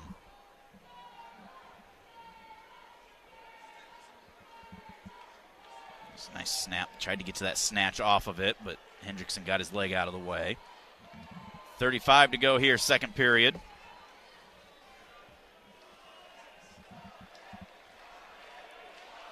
Okie State fans trying to get the chant of Wyatt going. Some Minnesota fans going to come back with Gable. Well, I think Hendrickson's really, there's a nice snap into a shot by Steveson, but Hendrickson kicked out. Man, Gable's got some heavy, heavy hands. But I think Hendrickson's really impressed Gable. They haven't wrestled this year. And there's a nice pop to a double leg. Time ran out, no takedown. Stall call against Hendrickson there as well. Now, does Steveson go underneath of him? I'm not sure what the referees are I think they're trying to decide if there was takedown before the period came to an end or not. So they're going to go look at it. Well, while we've got a moment, Mark, I mean, season has come to an end. We always talk about our sponsors. It's great to have them along. We always are appreciative of everything they do, making it so we can bring it, especially when we're out here, when we're going to be in Penn State for Big Tens next year, Cleveland for Nationals next year. Thanks to Corey Sheets with the Hawkeye Sports Network, Doug Wagner, Randy Lee back at iHeart, helping get all the equipment and commercials and everything else so we can stay on the airwaves. Our traveling crew, Sam Bosler, Matt Nelson, Owen. Great people to have around. Like you said, some of the people within the program. They confirm no takedown. Yeah, I didn't think that was a takedown. Steveson is going to go underneath. He's so explosive. Why wouldn't he? It just, I've never seen anybody as big as Gable Steveson that explosive. I wonder if Ben Keeter, where he's at watching this match. Steveson is up to his feet, out for the escape.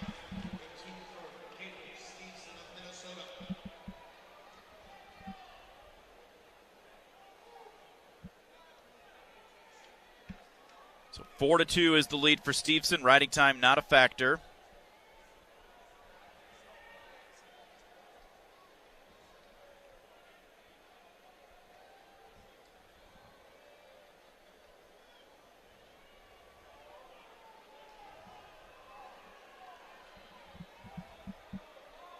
said, as exciting as that first 2 minutes were, both guys have started to slow things down a little bit.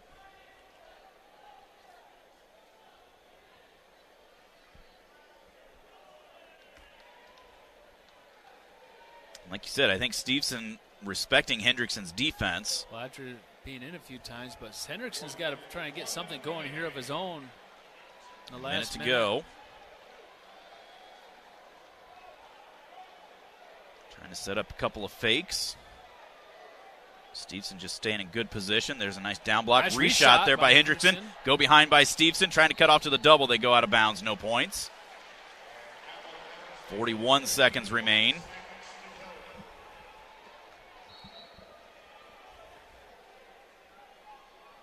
Steveson came out into a front headlock right away. Hendrickson clears out of it. Shot by Hendrickson. Gets to the leg, trying to suck that in. Steveson hipping in. Hendrickson trying to follow around, trying to cut the corner. He takes him down. Steveson. 20 seconds left. Wyatt Hendrickson takes a 5-4 lead. Steveson working to his feet. Wow. Upset of the century right here. Nobody said it could be done. Steveson He does. goes Hendrickson down. does it. Oh my gosh, he does it. Falls onto his back and gets mobbed by his coaches.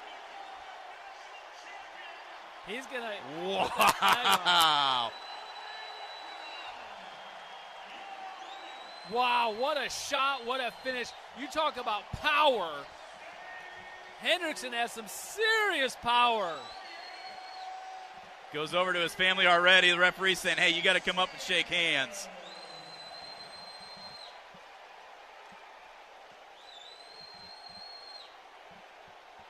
Look at Hendrickson. He's crying. He's just so happy. He's crying. Crowd starting to chant USA. Wow. That's why you don't wrestle them on paper. You know what? We were kind of like, do we end on that match? What an ending that was to the tournament here. There we go. A little Copperhead Road to take us out.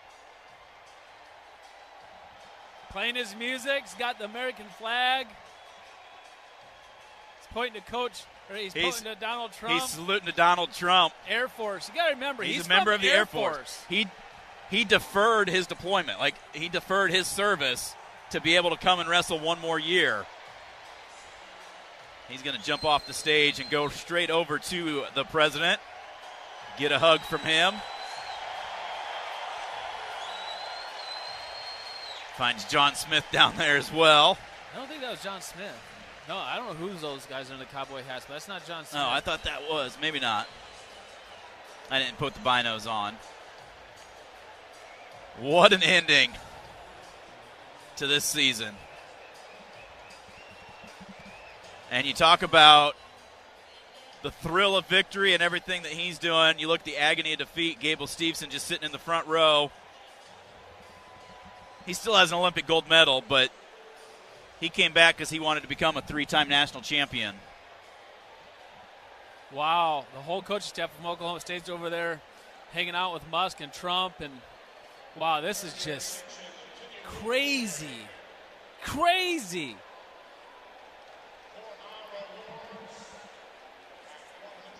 Well, Hawks will finish in 4th place as Stephen Buchanan gets his national championship award, giving those awards out. I tell you what, Hendrickson earned that victory from the get-go. From the very, very get-go, how hard he made Gable Steveson work to finish those shots, and then he put himself in a position at the end, and that was no gimme takedown, and then he still had a ride for a long time. I tell you, I told you during halfway through that match, I hate saying I told you so or whatever, but his wrestling this year at Oklahoma State has improved so much from Air Force to Oklahoma State. And you saw it throughout the tournament, and you saw it right there. He does not beat Gable Steveson last year. No. Heck, he didn't beat Kirkley last year, and he destroyed him in the semifinals. That's so cool to see. And I'm not like a Gable Steveson hater at all whatsoever. We talked to him a little bit on the way out last night. Yeah, we walked He's a out great with him guy. at Kimmer last night. We're just applauding great wrestling right there and big improvement. That's awesome.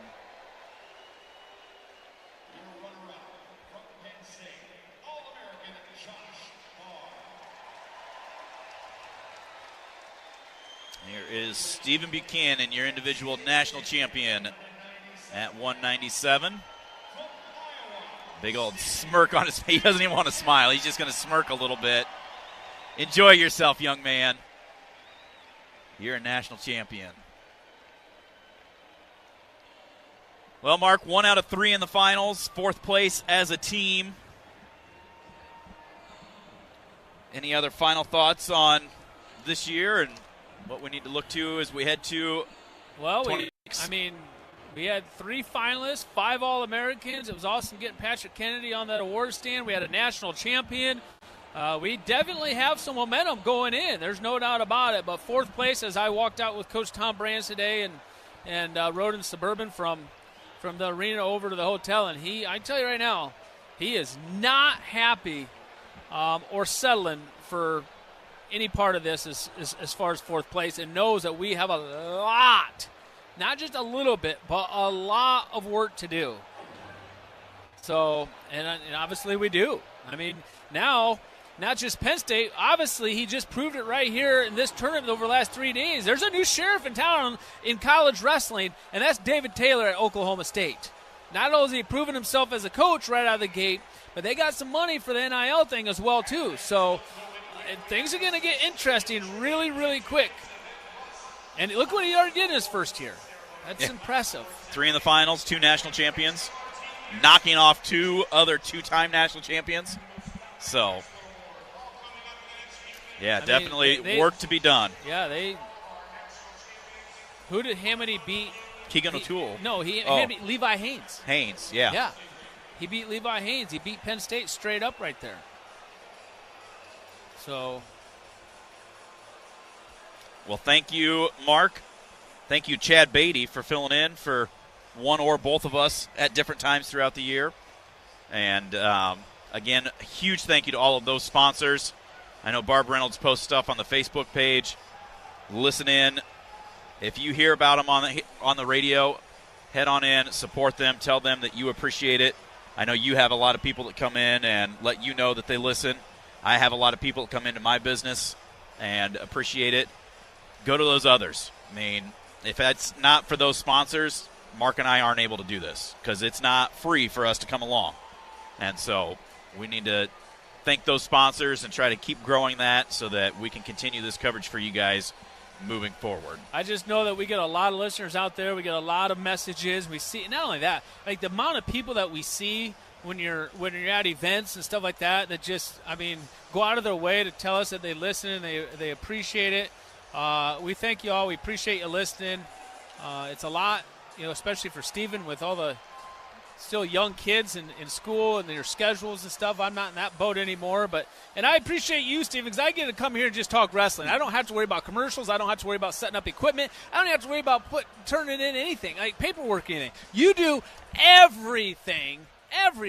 And I tell you what, it just makes my job so much more enjoyable. Not knowing I don't have to worry about any of that. And just because of that, I will carry this big old honking suitcase. I'll log that out of here from the rafters up here into our Suburban tonight. How's that? I appreciate that. Okay, thank you much. That's the least you can do.